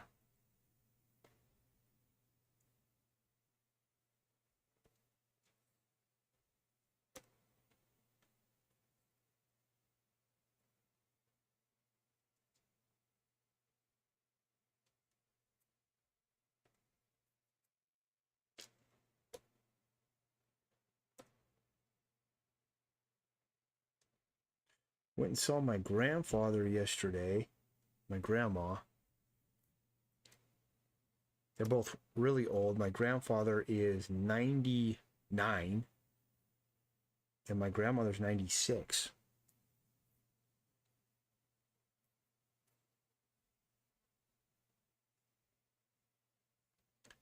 And both doing pretty well. My grandfather's kind of, he was a lot confused, but I think that was from him being sick and medication changes and stuff like that. And I think his mind will come back to him once that's all done and over. Once he recovers, I think he'll get more of his mind back. But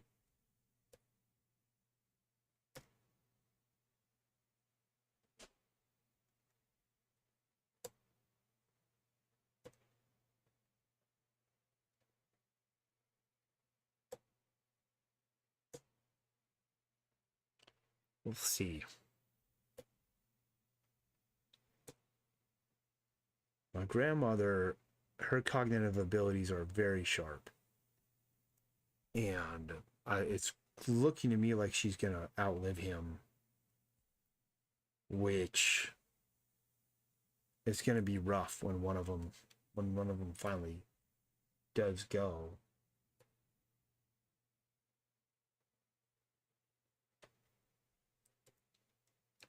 And it's given me a good idea of what to expect when I get to that age. There's a lot of things I've got to do to prepare for that time in my life. Something we don't think about much, but it's becoming a reality, having been around parents that are grandparents that are deteriorating and entering the final sunsetting years of their life.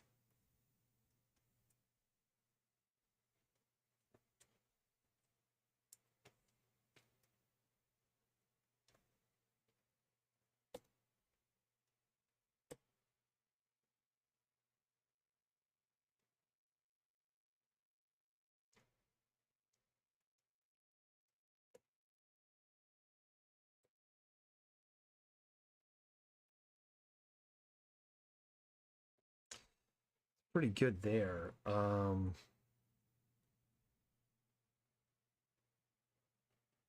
We have that, do that.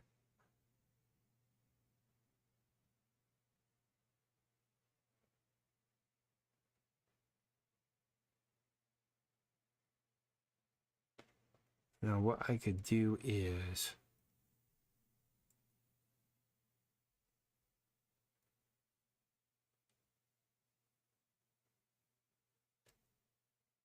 we want to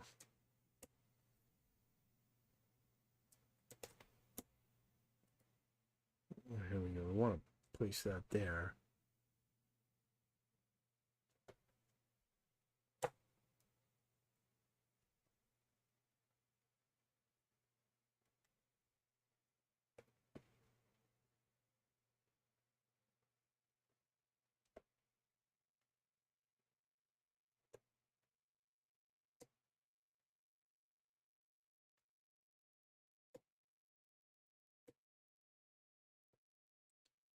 Get that there. Let's get this one here.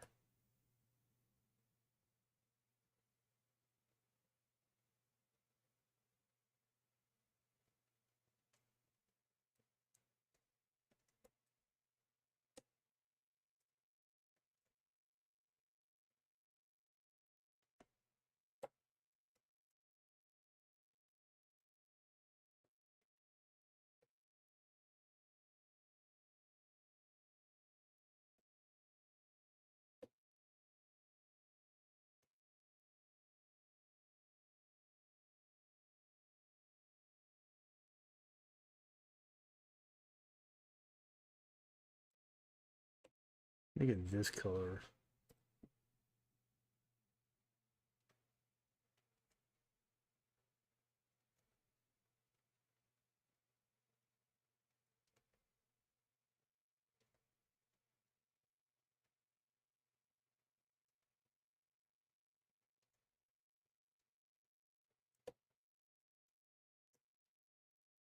That way now his forehead is going to kind of move a little bit with his facial expression.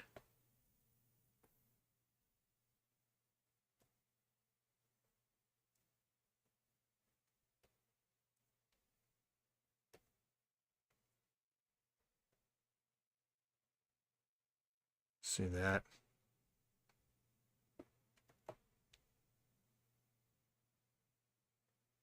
Add a little bit more in here.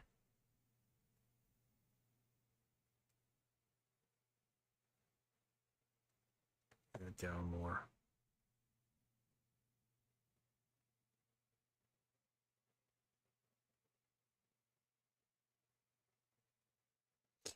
Now what we're going to do is move his beard.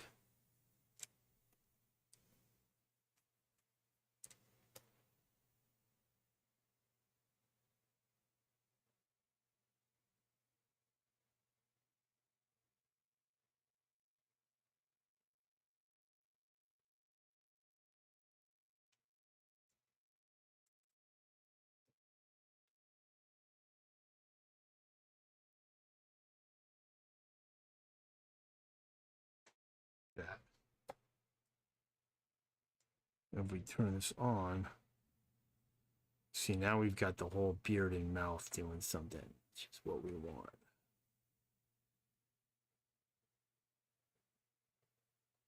I think that's good enough. So let's just turn all this on. And this is going to be Santa Head 2.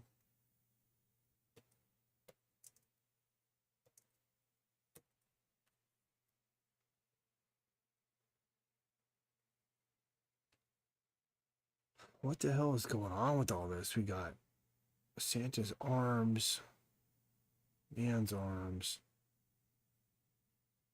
body, background. Okay.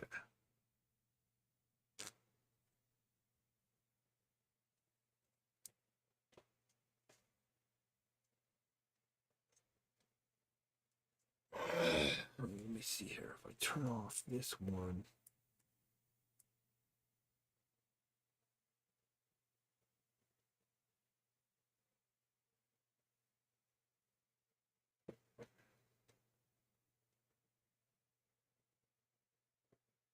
I mean, should we make the hat move? Might as well. Let's just move that hat a little bit.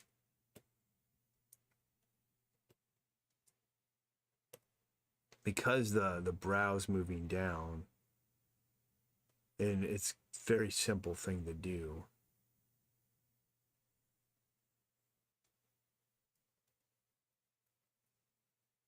We'll move this hat down a little bit there.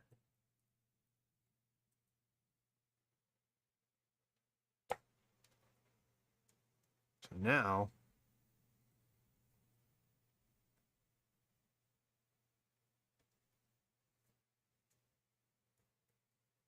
let's see what this looks like. Yeah, when that head's not there.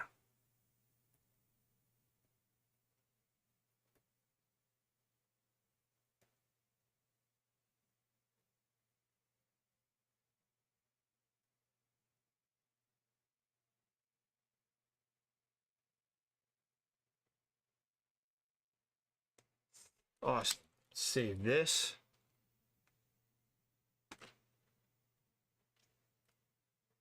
And close it. It'll close it once it's saved.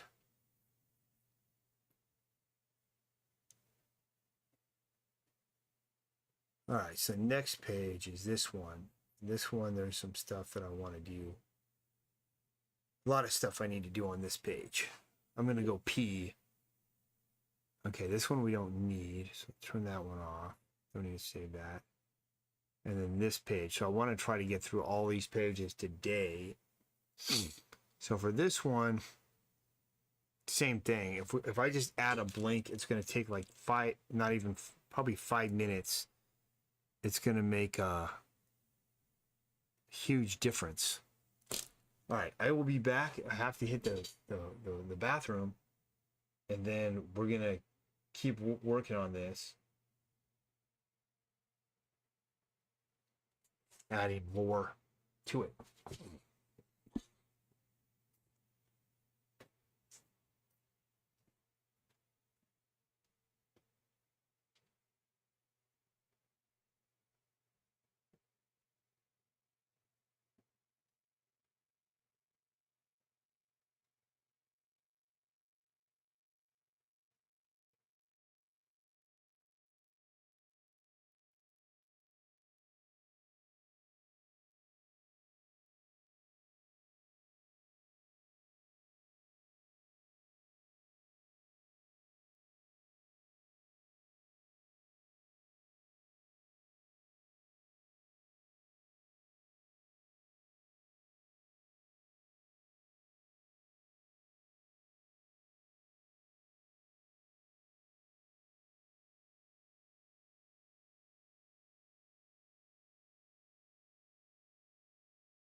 All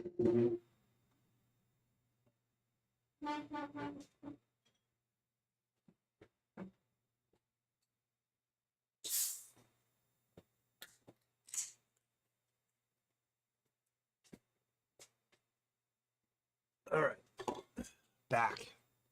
Let's get back onto it. I'd just take a short break there, go to the bathroom, stuff like that. I need to make one of those be right back screens. All right, so let's get this going. We're going to go up here, make a layer here.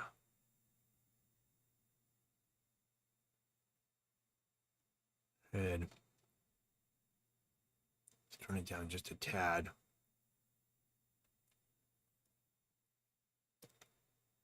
That'll help me.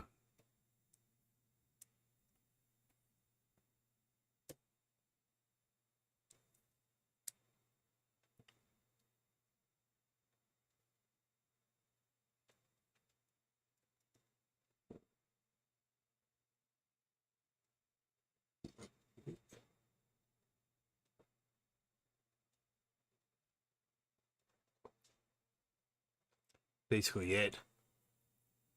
Bring this up and paint over it.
Move the arm.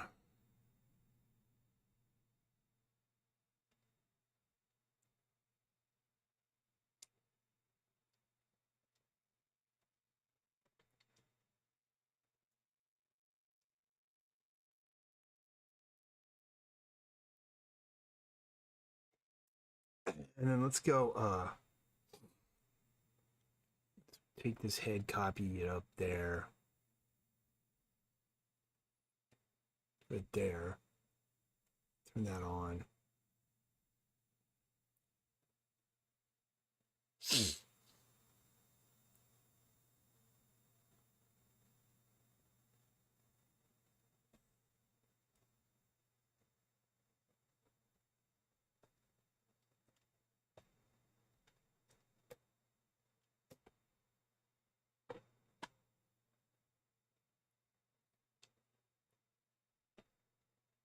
I need to rasterize this.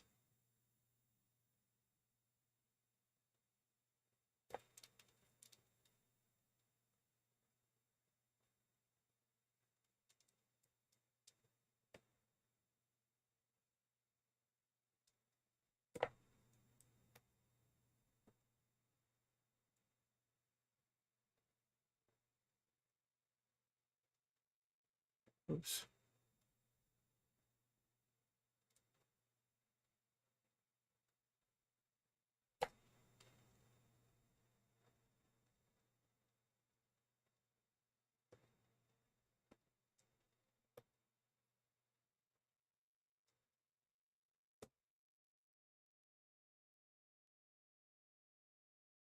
That's all we needed to do.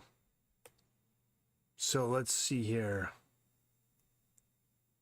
Just expand this a little bit here.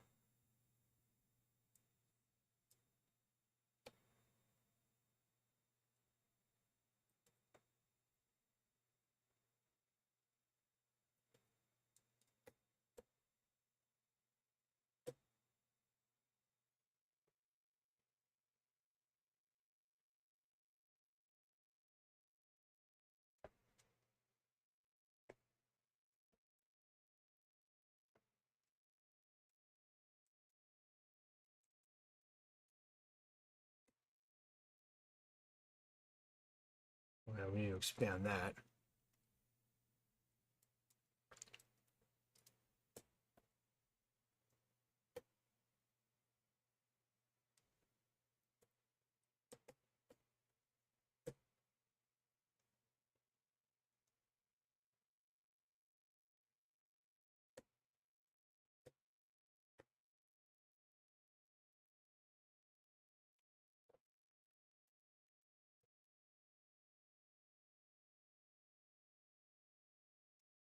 Well, that's pretty cool there. We got that happening. And then we can have that happening there.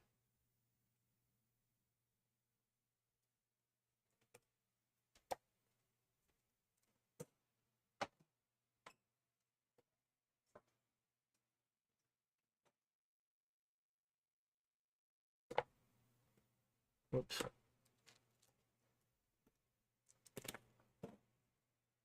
All right, so this is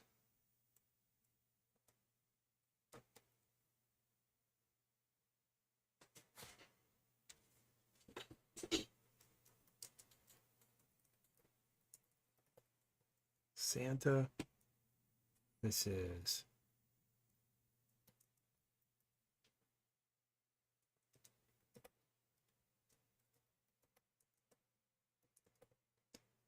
I'll make his hat move actually too.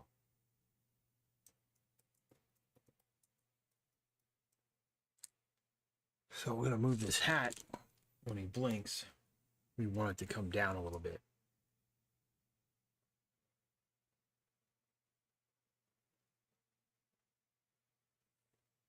Do it like this.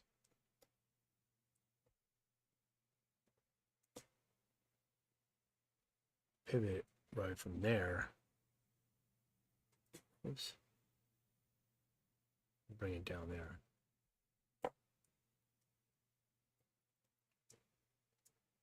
So now if we go to original head,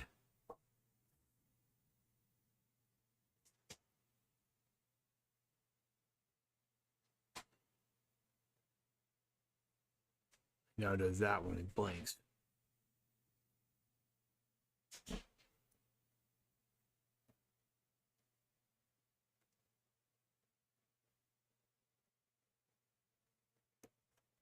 Top and say with playing.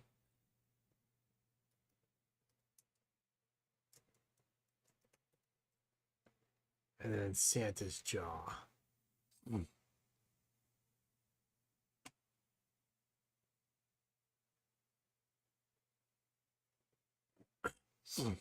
That's the new stuff. His arm would still be in front there.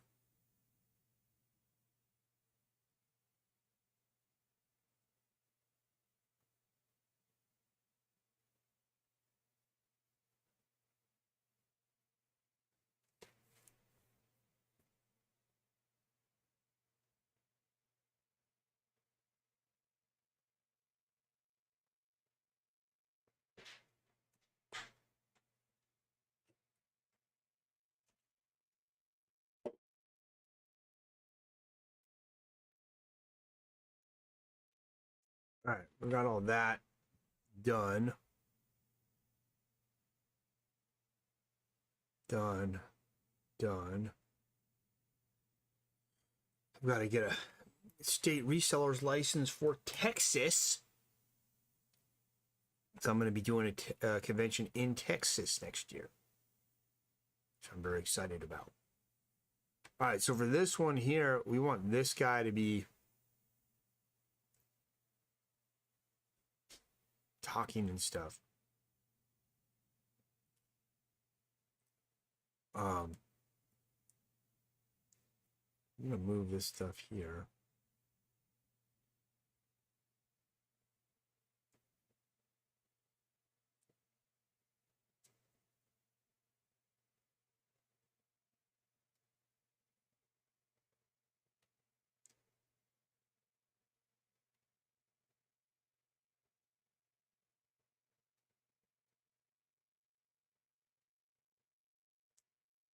All right, so panel 2.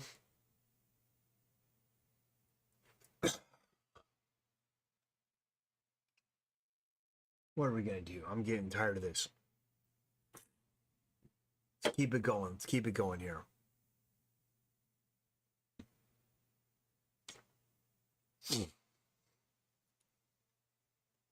Close panel 1. Let's work on the. This isn't the referee. This is the announcer. Okay, his head is not separated. All right.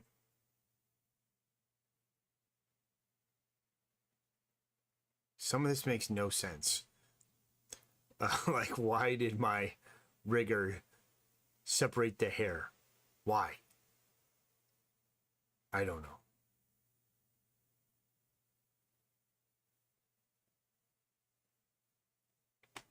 Let's look at this animation again if I have it somewhere. There it is.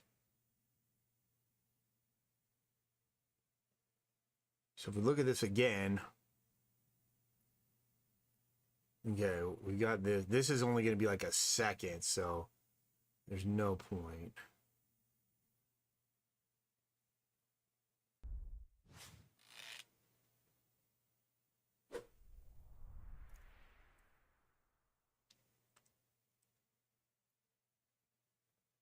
Oh, we're on a whole nother page. Let's get that open.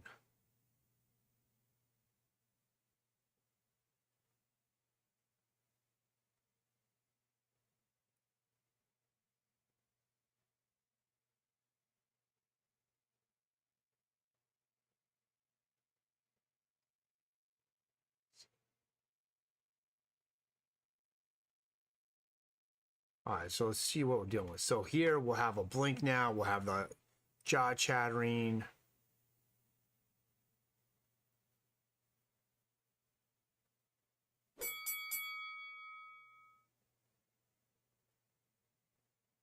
All right, yeah, so this guy, we just need to make the mouth move. I got to detach the head, make the mouth move, and make a facial expression. This is all going to be basically the same. And then this, I'm going to change all this shit and give them a facial expression.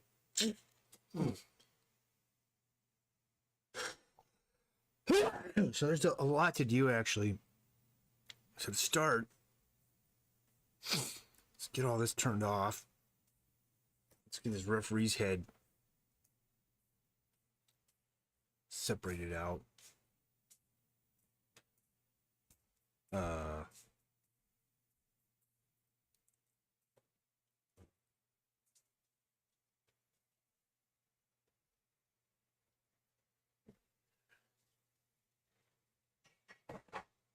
right. Correction, inverse.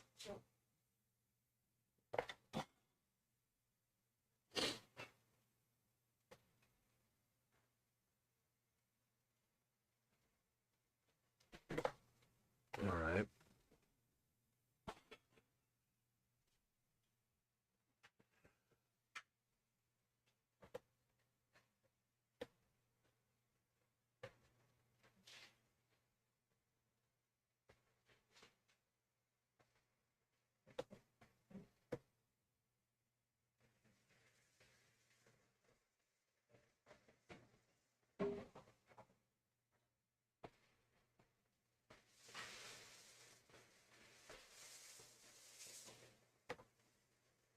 Yikes.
All right, so now we can have the head pivoting and doing that. Now let's have the mouth move.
Let's go to brush.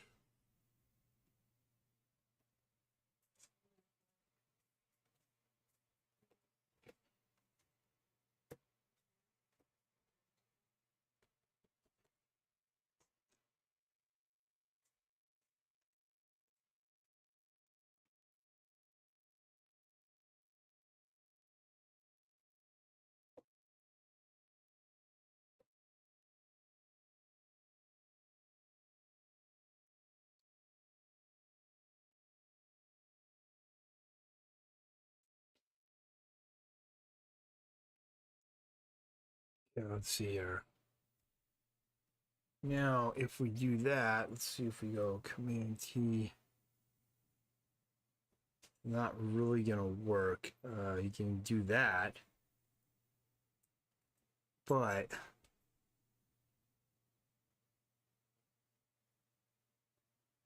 well, I think that's fine. We'll just keep it limited to that.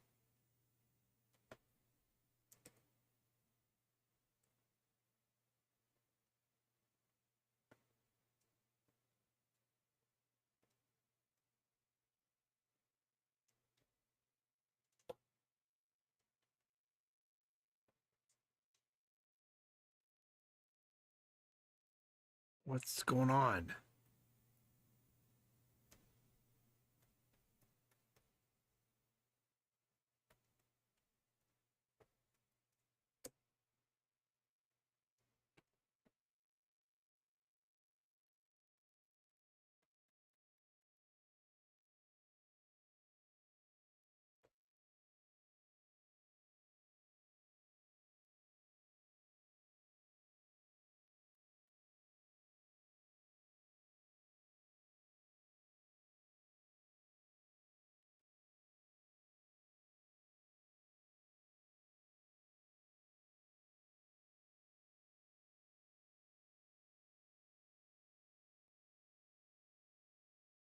We'll do that. Uh,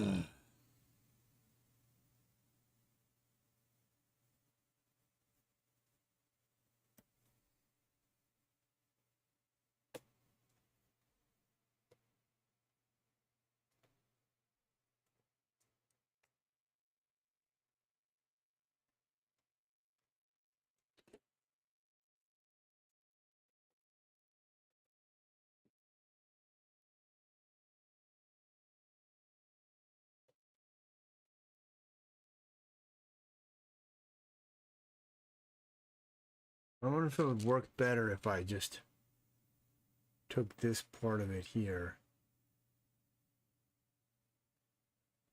and added it.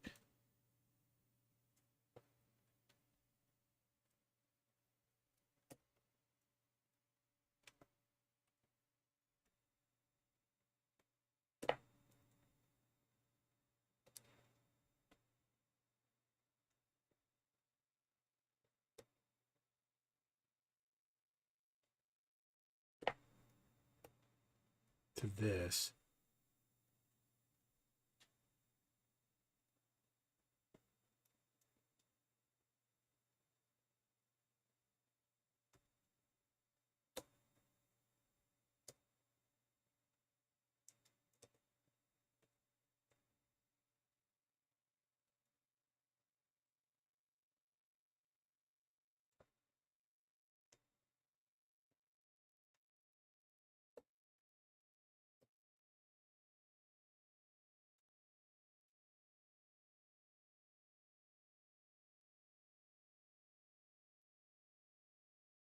Yeah, that works better.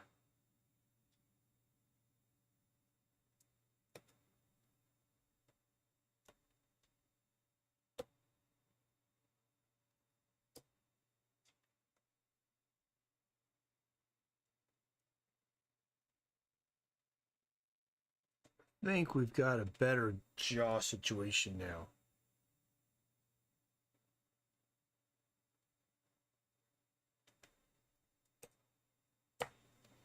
Much better. Okay, so now let's add this. Make his eyes open up here.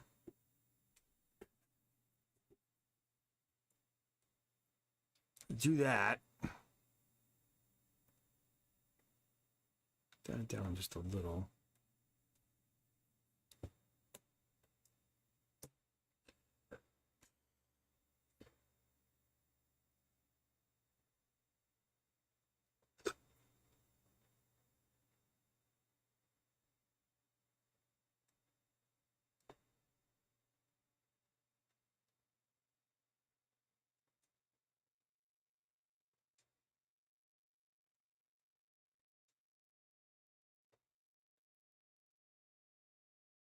That's really all we need to do.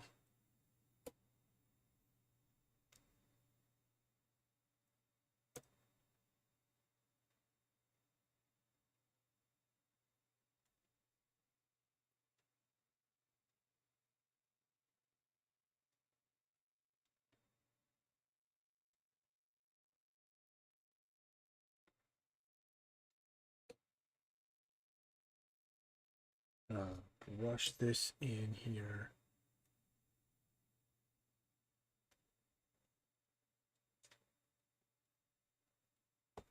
Let's bring this up to a full thing.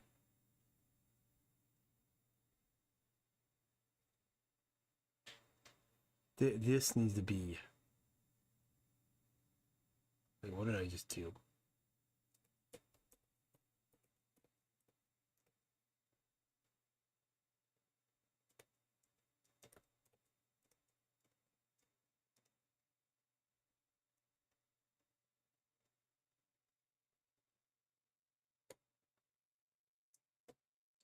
All right, let's just get rid of all this.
A little more brown.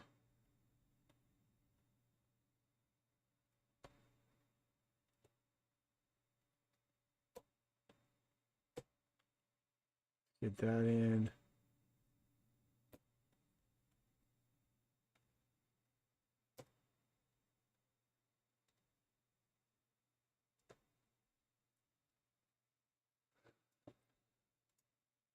Now let's see here. Let's just stick this in a group here. Yeah, we gotta just move the whole thing down though.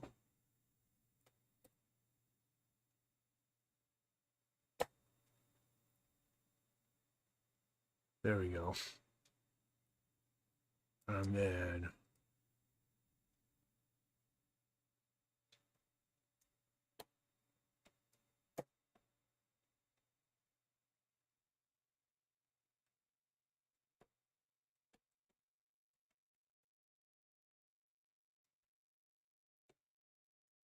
that's cool. I think that works. Let's see. Whoops. Yeah, there we go. So now we've got we can have this guy's eyes kind of blinking, his mouth moving. It's gonna bring that more to life. So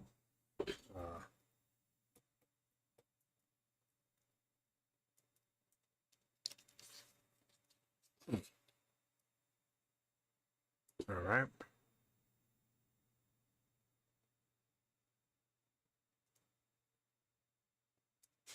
This one, nothing.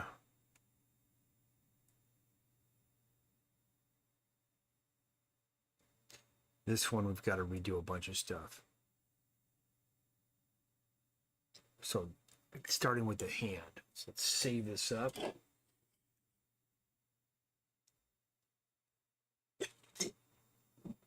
And we're going to redo this background because I don't know what the rigger...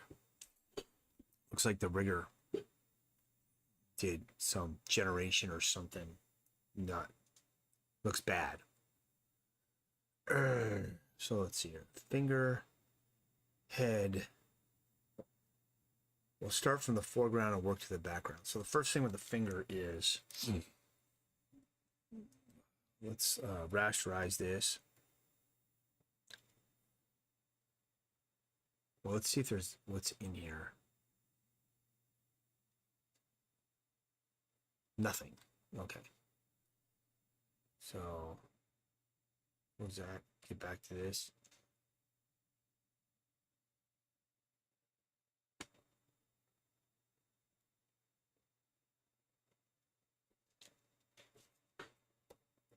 All right, so first thing I'm going to do is all these boxes.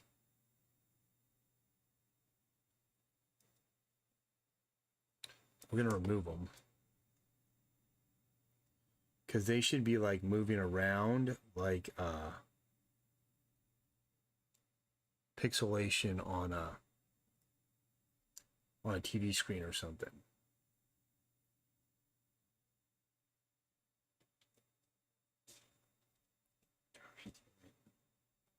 Maybe faster just selecting.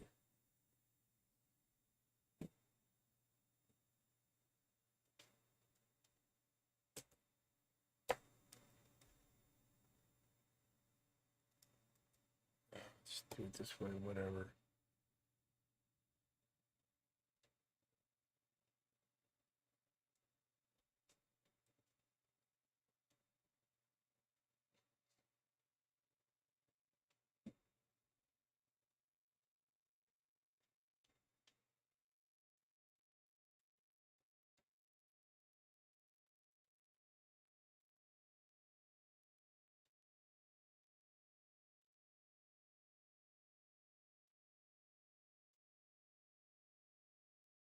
And one more.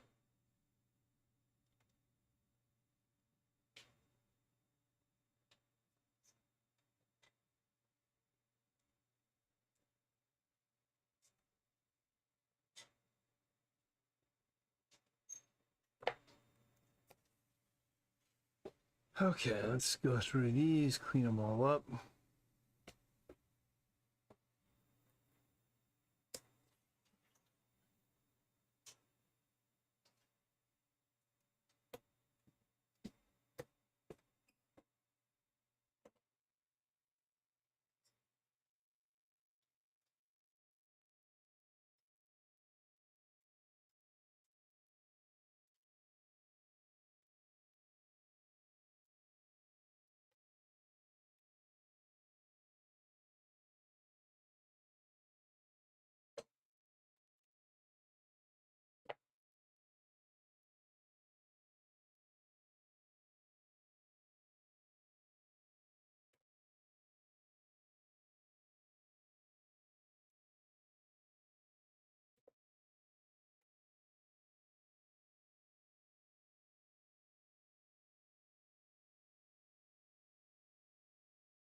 Ah.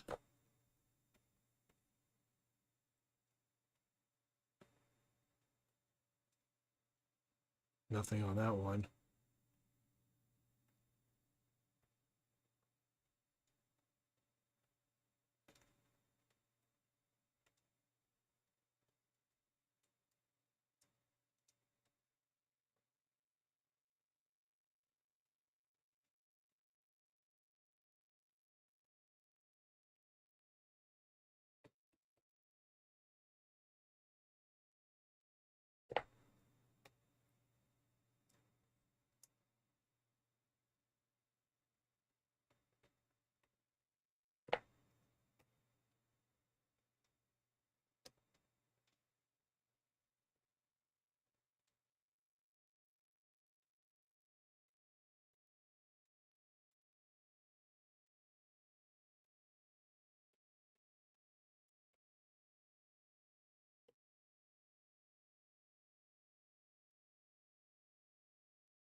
Man, what a pain.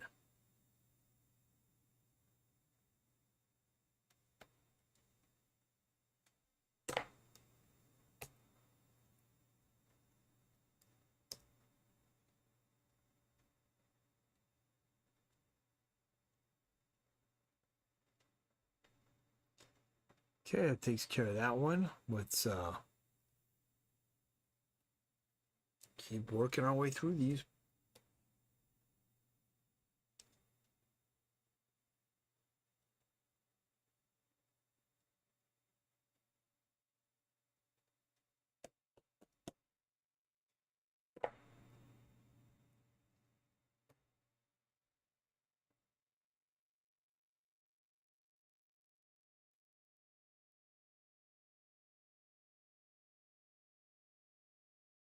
Okay, got that done. All right, so now we start with this one, turn it off. Selection, reverse. And we gotta delete it.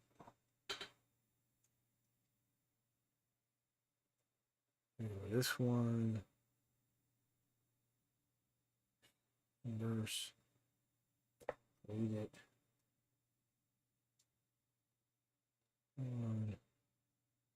Selection, inverse. Delete it.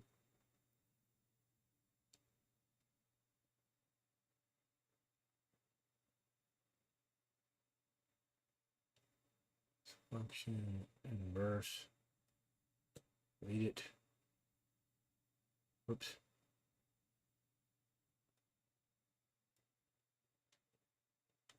Selection inverse. Delete it.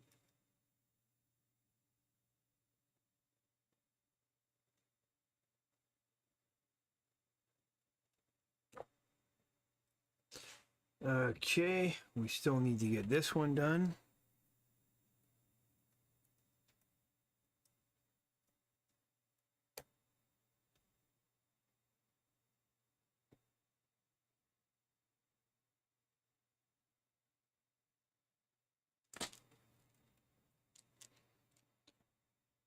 Where that goes. Yep. Selection inverse. Delete it. This.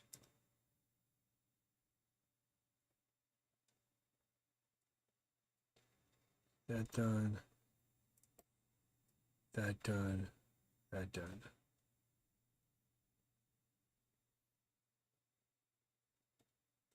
All right, so this is the situation we're in now. And we need to get this all fixed here. Let me get this back on the freehand tool.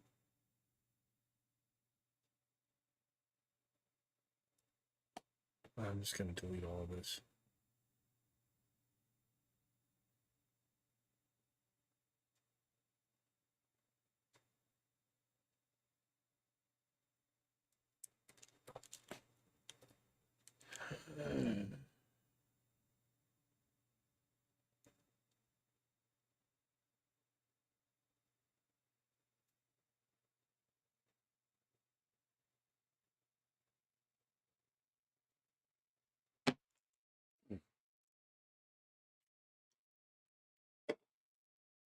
All right, let's see what we got here.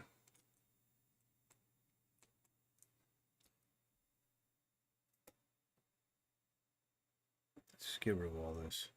No point to it.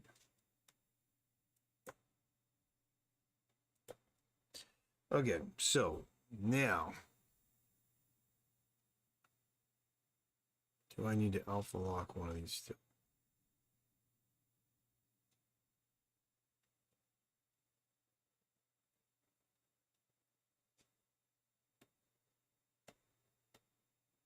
All right, so these are the censorship boxes. Here. Censorship boxes. And box 1, 2, 3, 4, 5, 6, 7.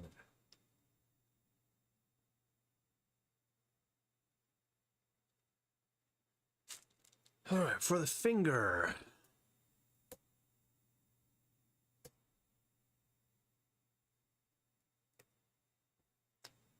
Let's make a layer here. The new line art on this.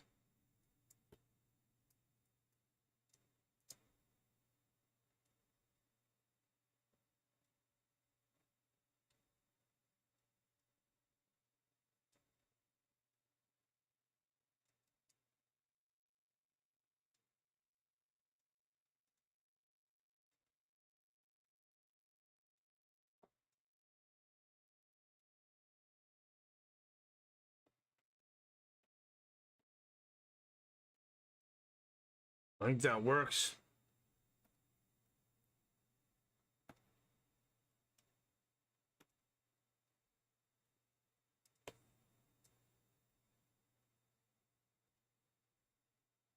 Let's just do this. It's going to be easier to just render this.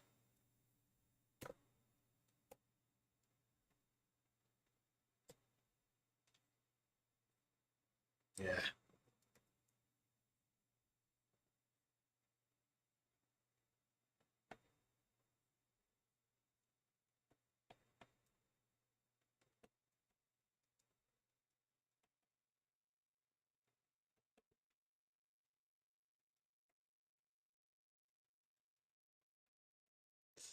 Alrighty. I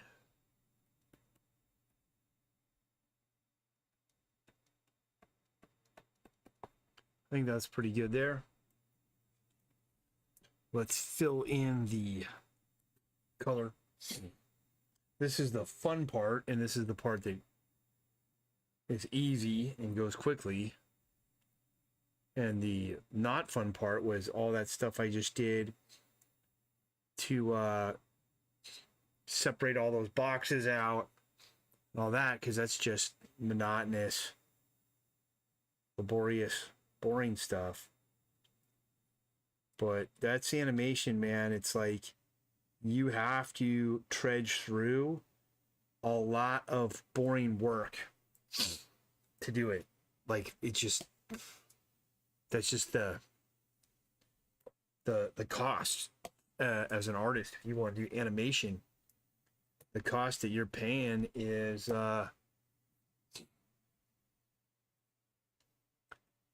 all that boredom where you're, you know, doing stuff like what I just did, taking a piece and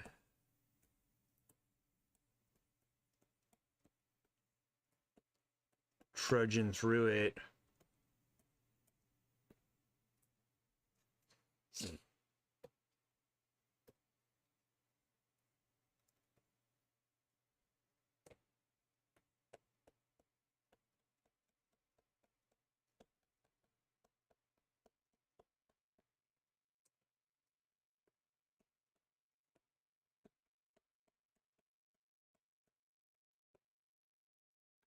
That's good. Let's we'll do a little bit of this on here.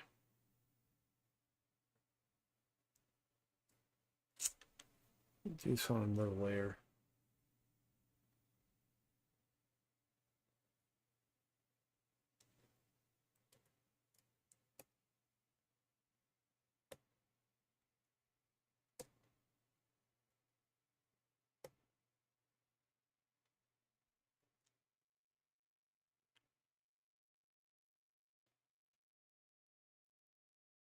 Ah.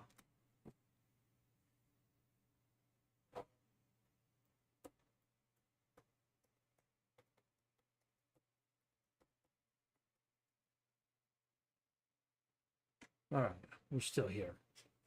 Accidentally logged myself out.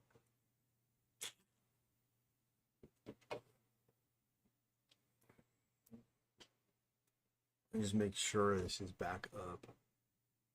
See, the YouTube's got a huge delay on it, but everything else is fine.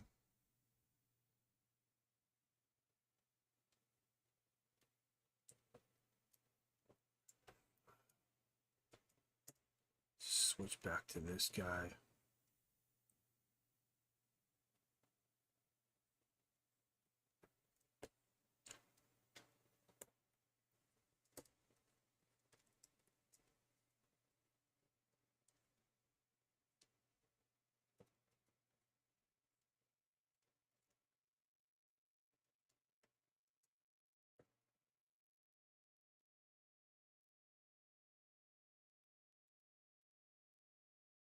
Let's go in here.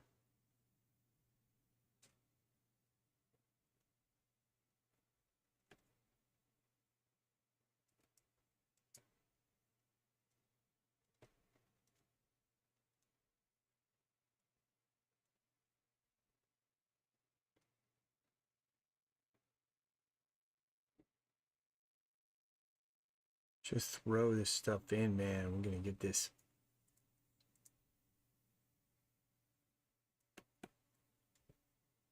Done.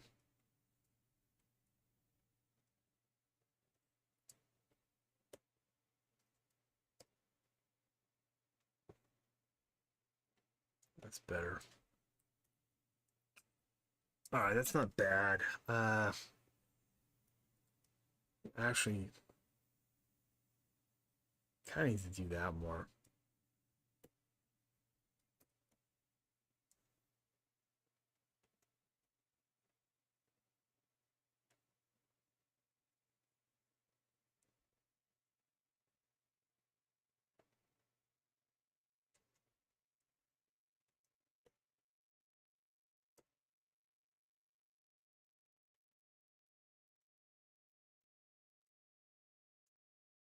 And that stuff will be there. We'll make this slightly.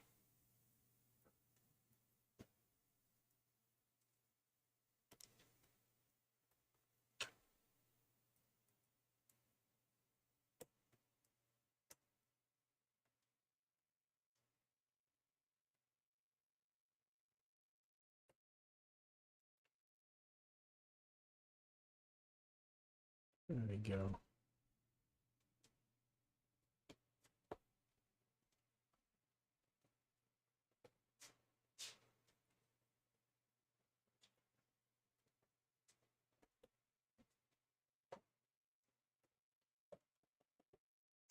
All it really needs. I think that's plenty enough.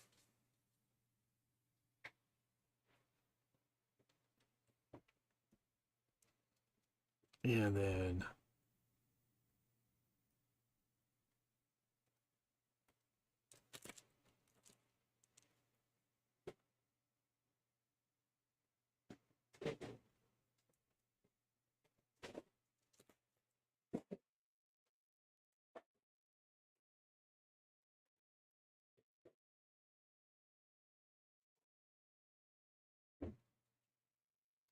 all right, there we go. Now we can have that all animated correctly.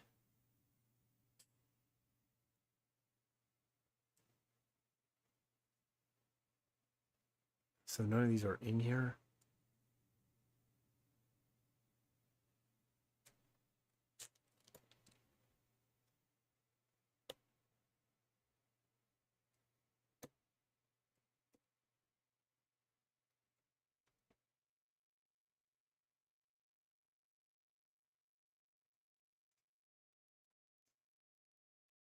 All right, so that takes care of that. Now let's see for the head. I'm running out of time here. Should I animate the head? Let me take a break, and then yes, the head has to be animated. We've got to animate the facial expression, and we got to fix this hat. So I'll do that.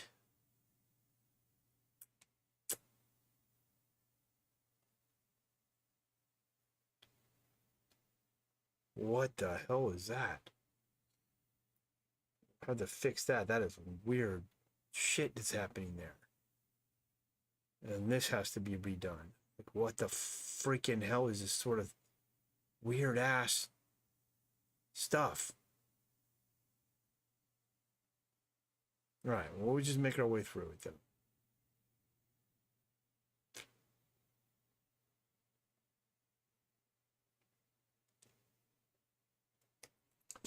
Be right back.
All right, we're back in action. Let's get this thing going.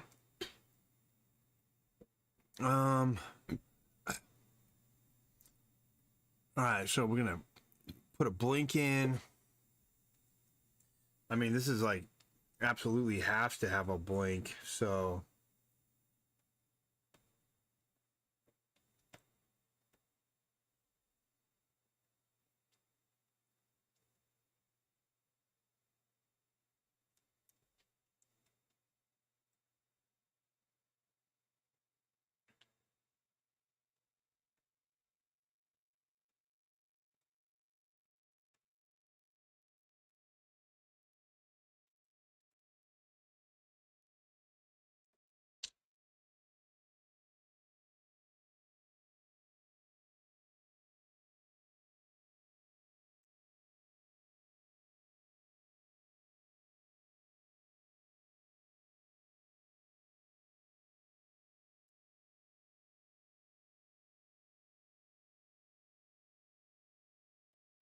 that's going to be different.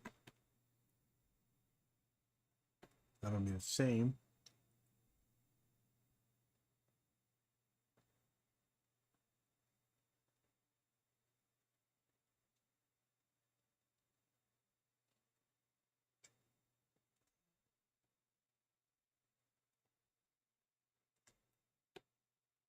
Okay.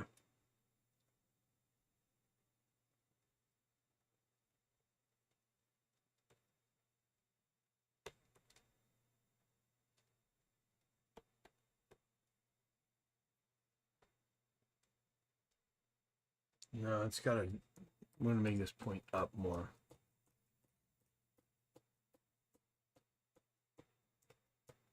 We'll do it on this one first.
Man, I'm watching this artist. There's this artist I follow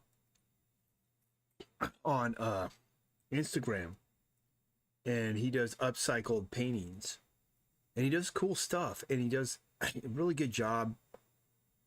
Audience participation, makes great videos, makes great paintings. Really enjoy his content, and he's picked up a lot of traction and following. So this dude's now got, across all his social medias, he's probably got about 1 million followers. Hundreds of thousands on each of the major platforms, and he posts I think mostly Instagram and TikTok, and across those two, he's probably about at around 1 million people following him. And so he did a Black Friday sale. When we did his sale, this guy sold over 1,000 prints. I mean, this guy sold literally hundreds of thousands of dollars worth of art, and it was awesome. I mean, here's a dude that was working hard, and he was able to do that, and I think it's great. But what happened is with this guy is he couldn't fulfill the orders. He didn't have the infrastructure in place to handle that volume of sales. So he's got people that ordered stuff on his Black Friday sale that it's now July, and this dude hasn't shipped them because he's so far behind. And one of the big problems is that he's insisting on handwriting thank you cards to every single person that bought him a print, and he's handwriting the exact same note for the most part. Maybe he's changing it up a little, but he's literally handwriting out a thank you card to every person that placed an order. And then going through the process of packing every single order himself. And so this guy has done nothing all year except write thank you cards and pack orders from his Black Friday sale. So this guy's had 7 months. We're going into 7 months now on this year, and he's had 7 months of this stuff, and hasn't produced. I think he's produced one new painting all year because of it. And he keeps posting about it, trying to say, hey, what do you prefer?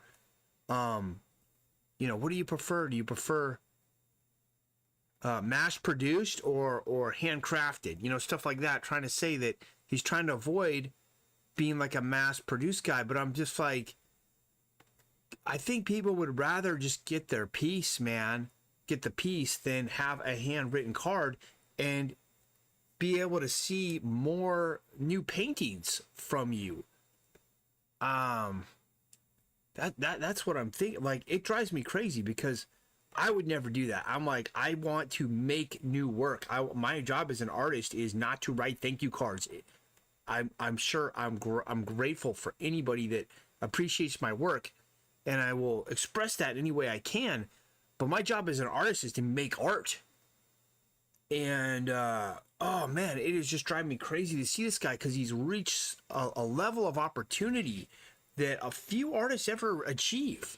He's got an audience. He can literally make anything, and they'll support him with it, and they want to buy this. And he doesn't owe them anything. Like, if they purchase the piece, they want that piece, and you don't owe them anything more than what they bought. And just I would just deliver. And literally, it's not going to make any difference if you pack it or someone else. The majority of those thank you cards are going to be thrown in the trash. That's just the reality of it. And so, what are you going to do? Like, you got to let go of that.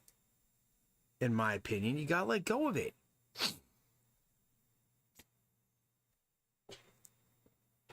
So, yeah, I just know this because he put a new video out yesterday, and I'm hoping, like, okay, he's going to finally start a new painting or something like that. And it's just like, nope, here's a video of me spending who knows how many days writing another 200 or 300 thank you cards, packing them and shipping them. Eventually his audience is going to grow tired of it, and he's going to lose his algorithm. I think he's going to lose his audience. Maybe not. I mean, I think a lot of them that have been there, they'll stick with them. Enough will stick with them that it won't matter. But, man.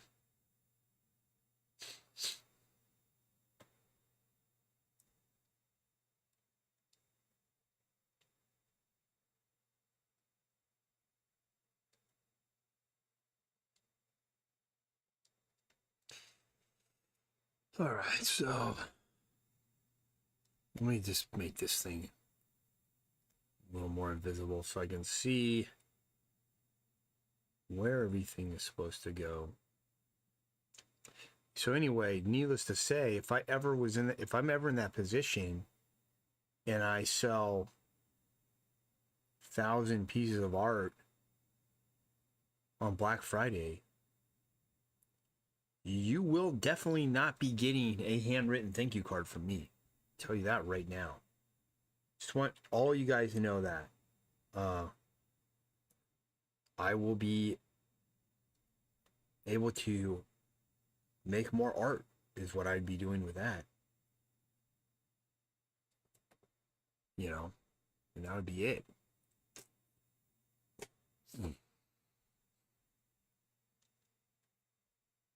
Did I just do that? Man. Just did that on the actual head.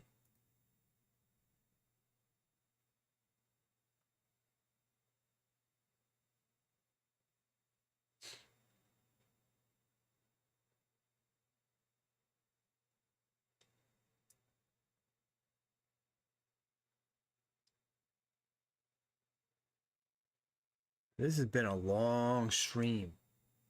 Going for 3 hours trying to get. That's the way it is when you start getting into animation work, though. It's just long, arduous hours of stuff. But I really want to try and trek through this.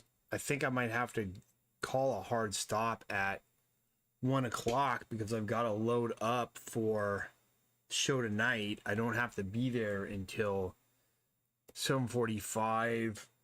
It's always nerve-wracking when you're going to a new venue like this, like nightclub situation. Don't know how it'll be. Haven't done it before. You know, gotta, what will I be able to set up? But I've done stuff I've done rock and roll, punk rock shows, all kinds of stuff. So, should be okay.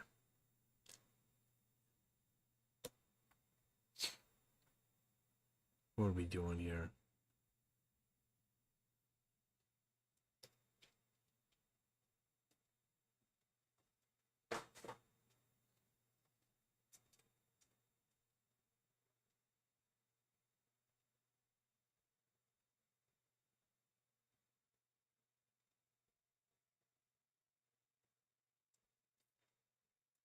But it's gonna be a really late night for me.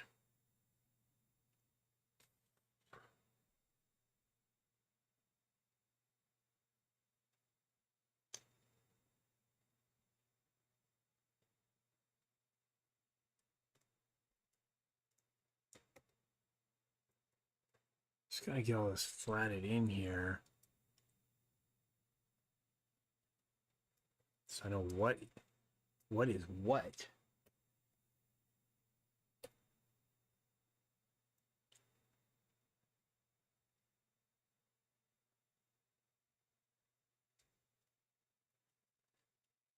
I knew this would be a bit of work.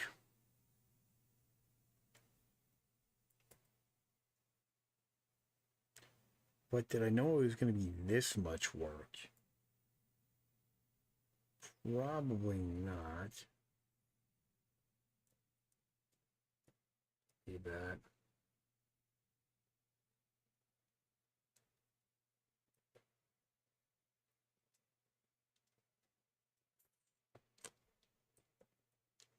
All right, I think I want to redo the hat completely because this hat looks. I don't know how much of this hat I had, but my rigger came up with this hat and it is just wonkin' weird. And I don't want it. It's wonkin' weird.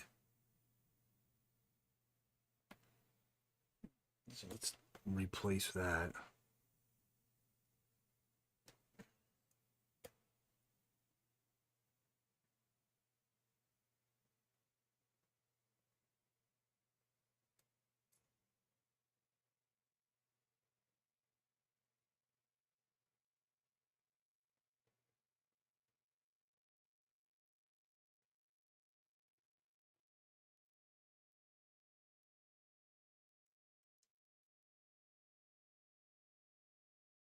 No, man.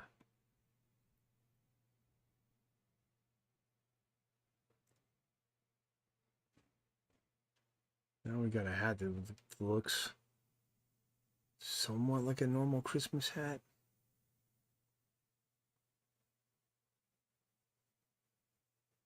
Still gonna have to fix some of this, but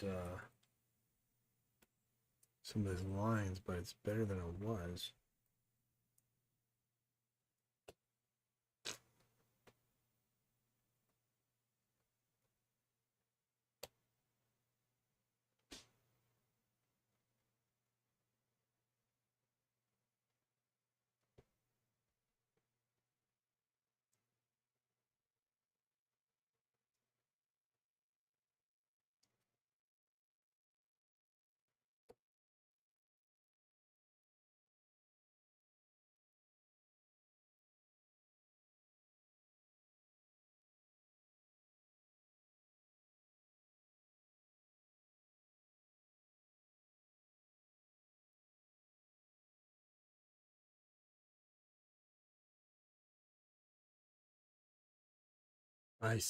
Shouldn't have squiggled that out. I should have taken the time to make it the right way.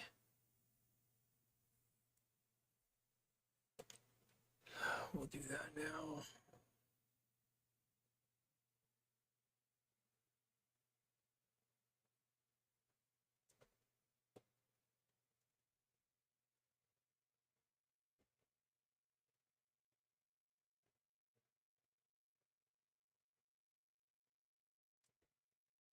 All right, let's get that done. All right, that's all done there. Let's get, this got to be rendered. I got to do the ball of that hat. Oh, this stuff's got to get rendered. Oh, let's see here.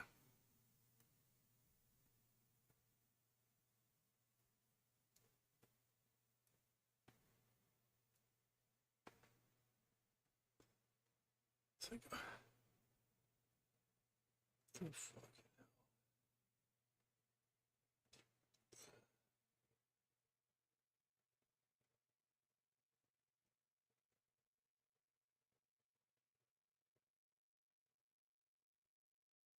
Where's his hand?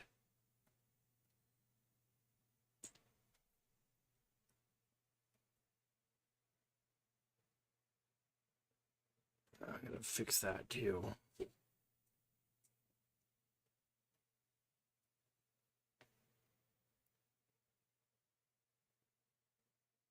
All right. Get the rest of this done.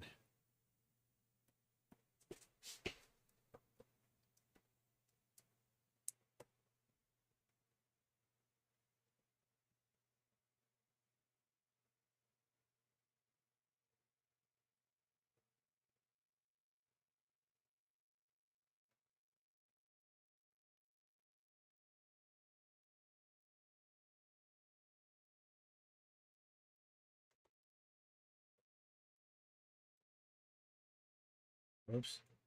There's still a lot more rendering that's got to get done. There's all kinds of stuff I got to do here. Let's turn this on and, no, wrong one. Turn this one on. Let's finish this up now. So we'll start getting the shadow layers on.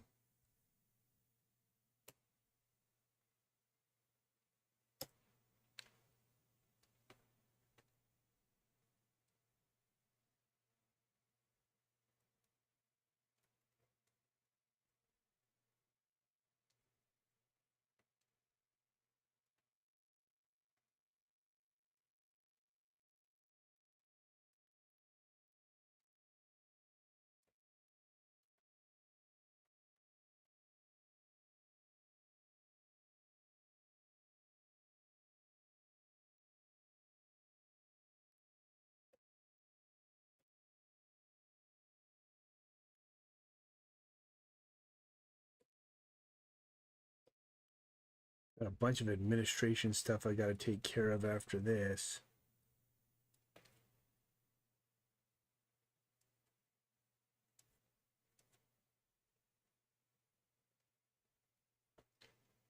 But let's keep working through it.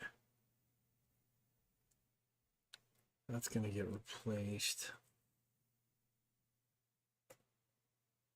Whoa.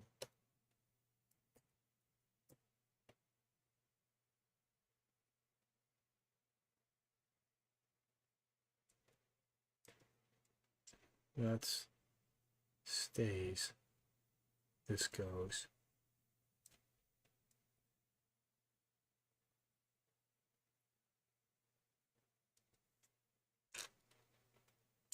Okay, let's get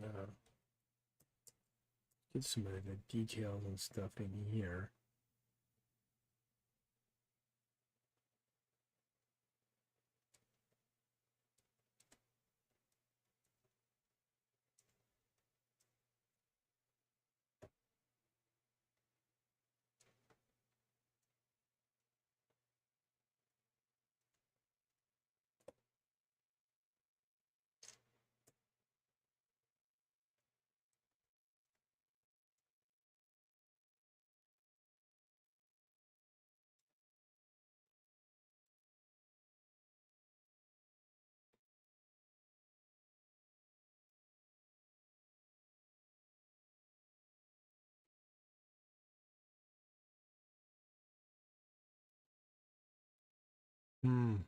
Something's off here.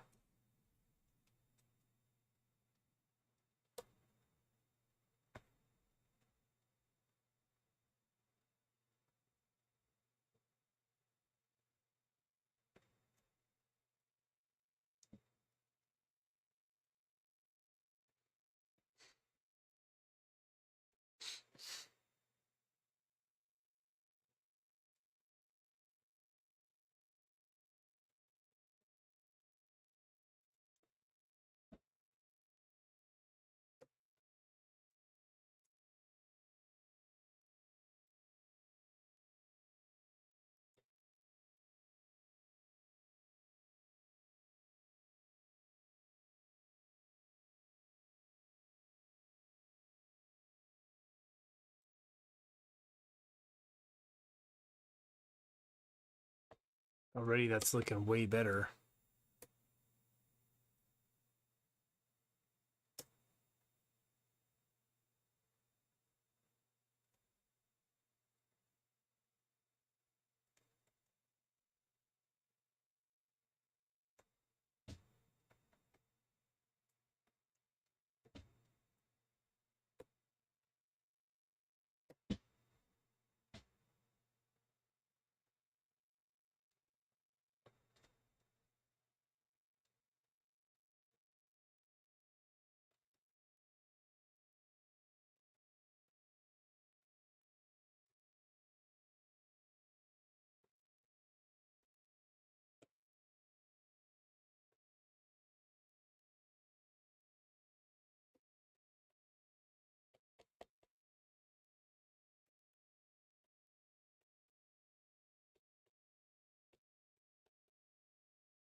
Get this kind of crazy here.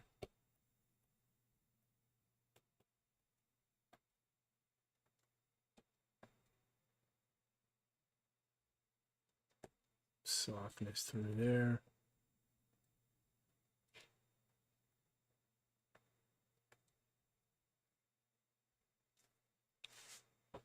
Maybe not.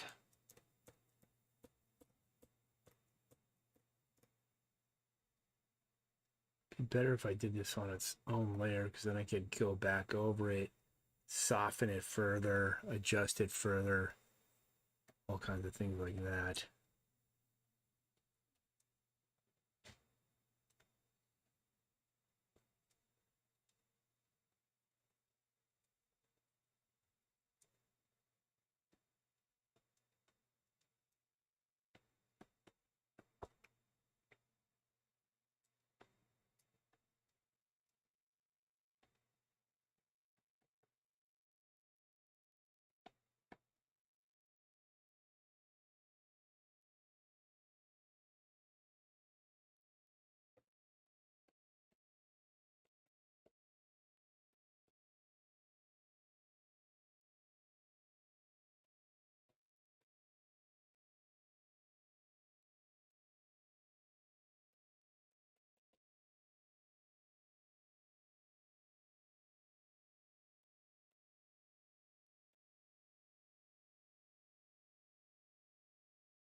Okay, let's see here.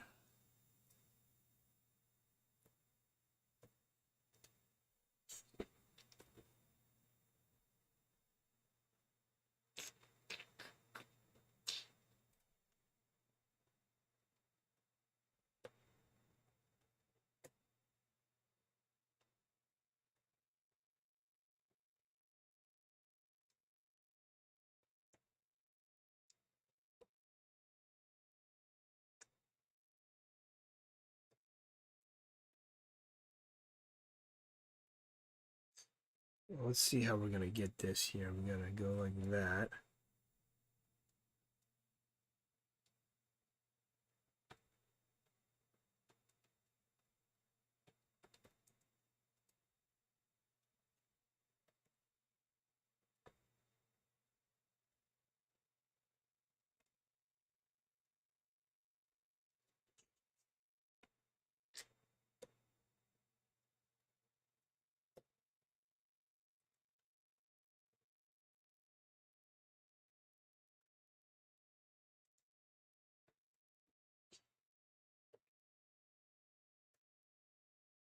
Get all this done here. Time is it? 12:48.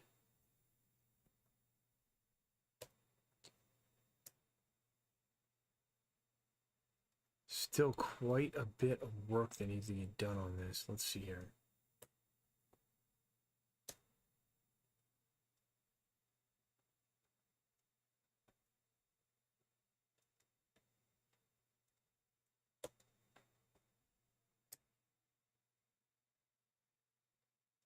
Oh, no wonder I'm on the multiply layer. I was like, why is that coming out so damn dark? Oh, now I know why.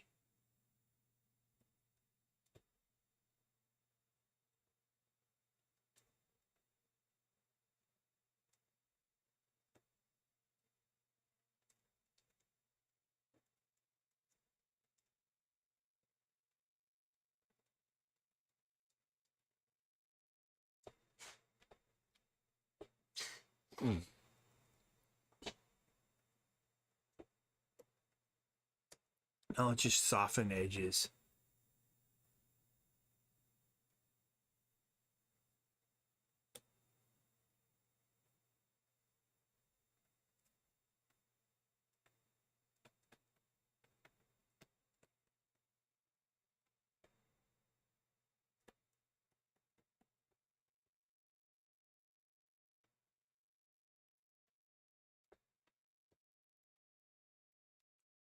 That's gonna work pretty good. I mean, I can go.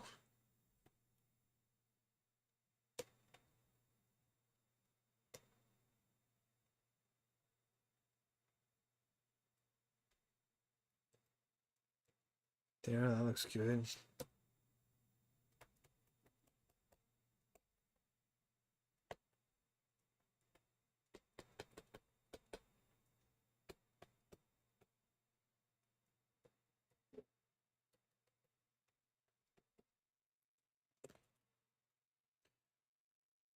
I think that's it for that head there. And then this head here, we're going to go here and we're going to go duplicate. And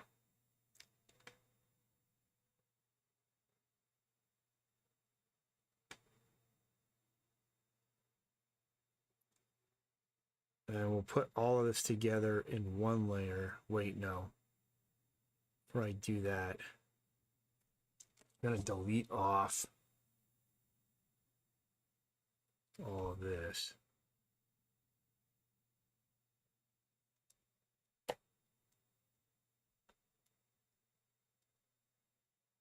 Okay, not all of it. Let's see here. Let's be a little more reasonable.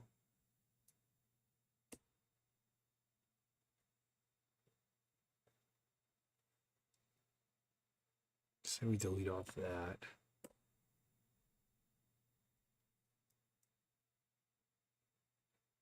I don't understand.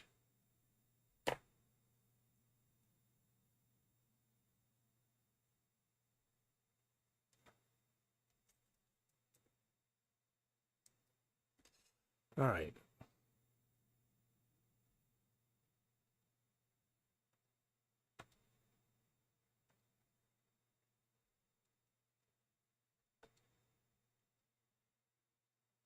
Okay, I hate this.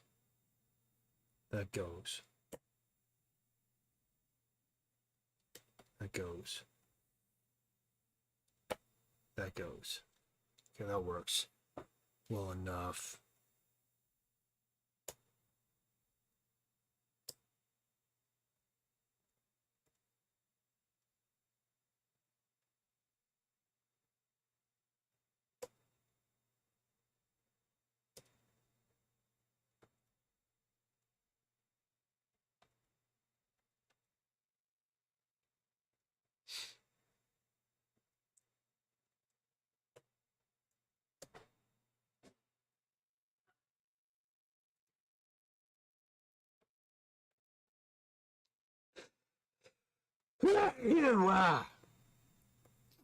Okay, so that's the new head. Now,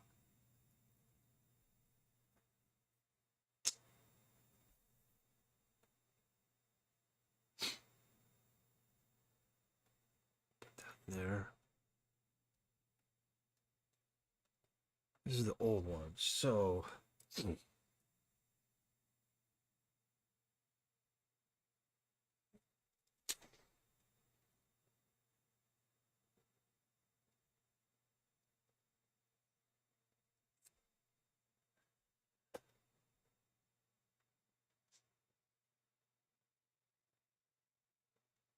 what the heck? And J.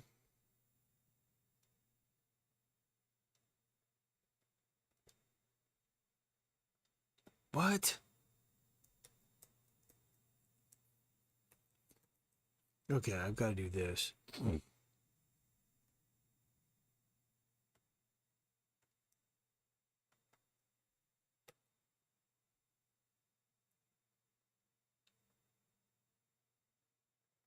That hat, go on this head.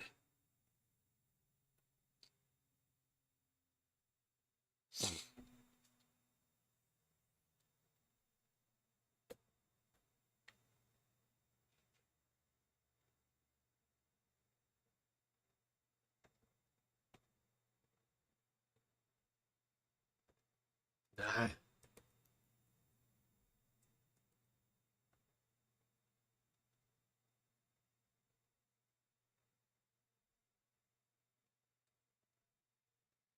All right, that's good. Get rid of that shit. All right, okay.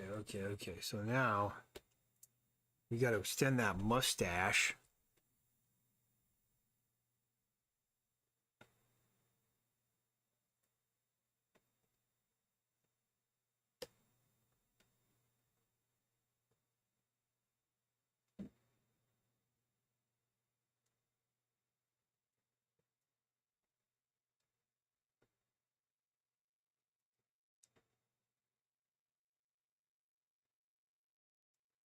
So Frankenstein that on there.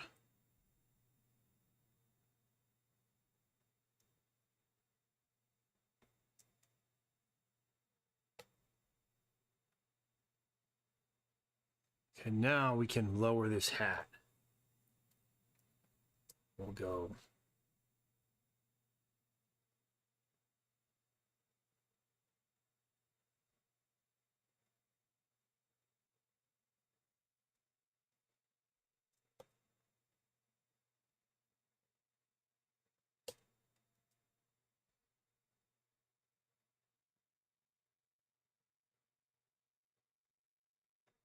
Okay. Now, we got to draw in this mustache.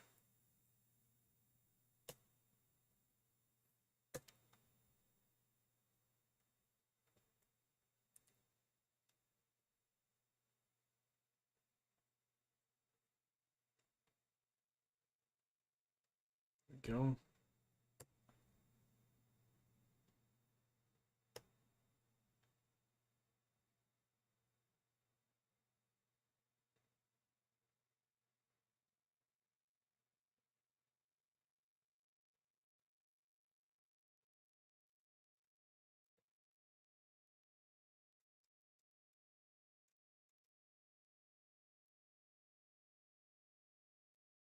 What the hell? What do we got here?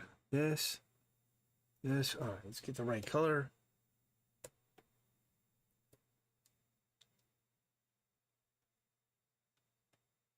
Ah, gosh damn it. All right, there we go. Oh, this thing's giving me trouble, man. It's all user error. It's all like me doing it wrong, but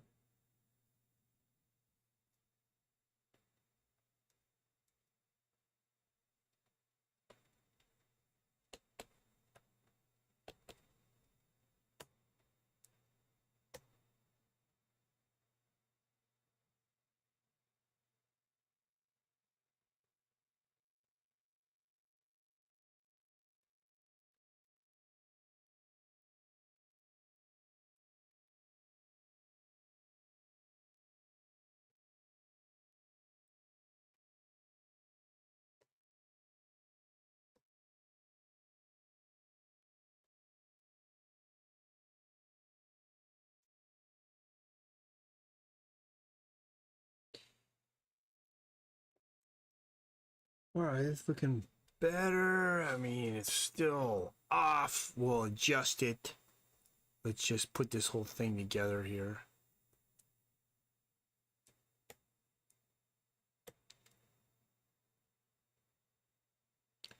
So it should be about yay.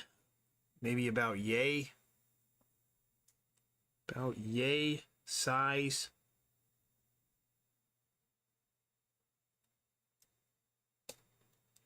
That works.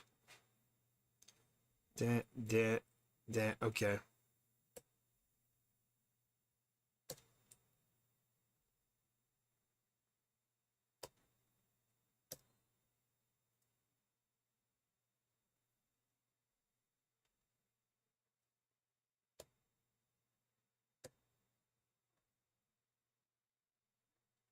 All right, I think we're cool. That's gonna work. Let's go. Head A.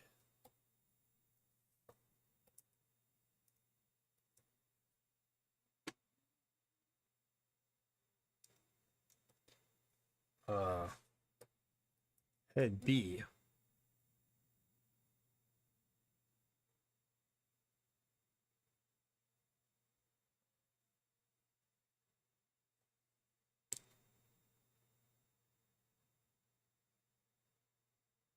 That works. What out of that group? Yeah, let's name it Santa.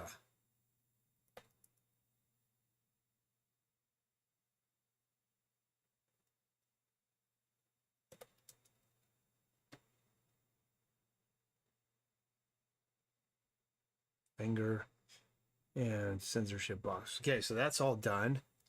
And I got rid of all the wonk ass. Now we've got to get this background fixed. And the body, we don't need to do anything. You don't see it. But this background is wonk ass. What the freaking hell kind of bullshit.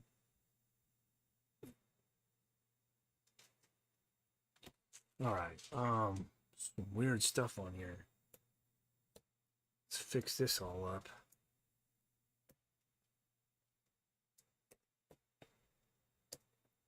This shouldn't take long though. This should be really quick.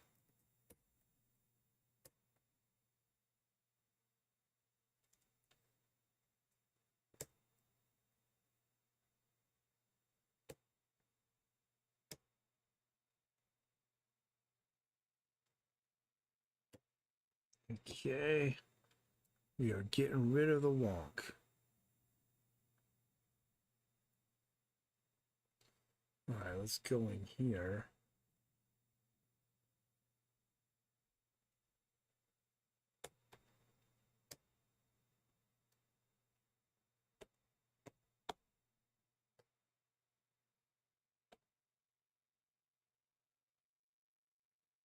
We'll just get rid of all this cross hatching. It's not needed for anything.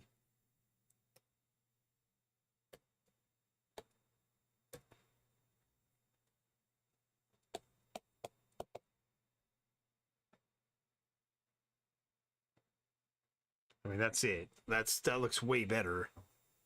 Just something simple like that instead of all that weird shit that was happening.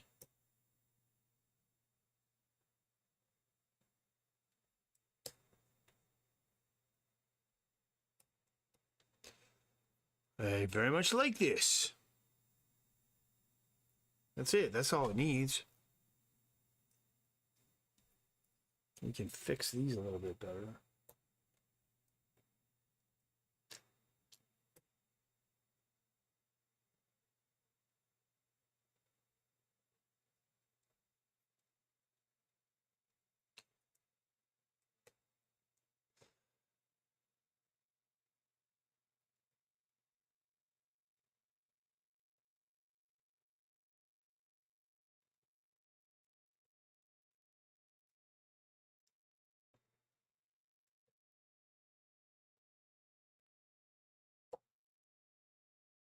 All right, I think that's gonna do it for today.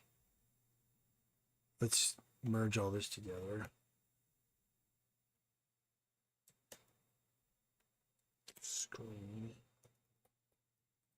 And that doesn't look so freaking weird. It looks like the original panel was just this. And then it had to be extended up.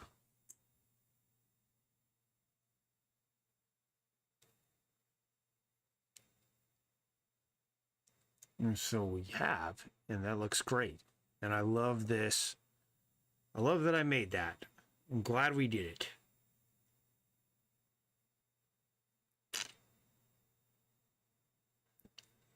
That's it. That's all I'm doing for the day. Save this up. Tomorrow we'll do page 5, rigging, animating, drawing. We've got to get all this in. Let's see what we can make of this.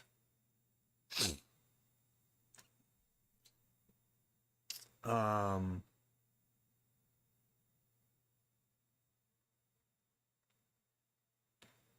this one, we're done. All right, let's see here what's happening on the stream. Haven't checked in on anything. And 3 hours and 48 minutes. Been on here for a long time. I'm sure it's been nothing short of boring.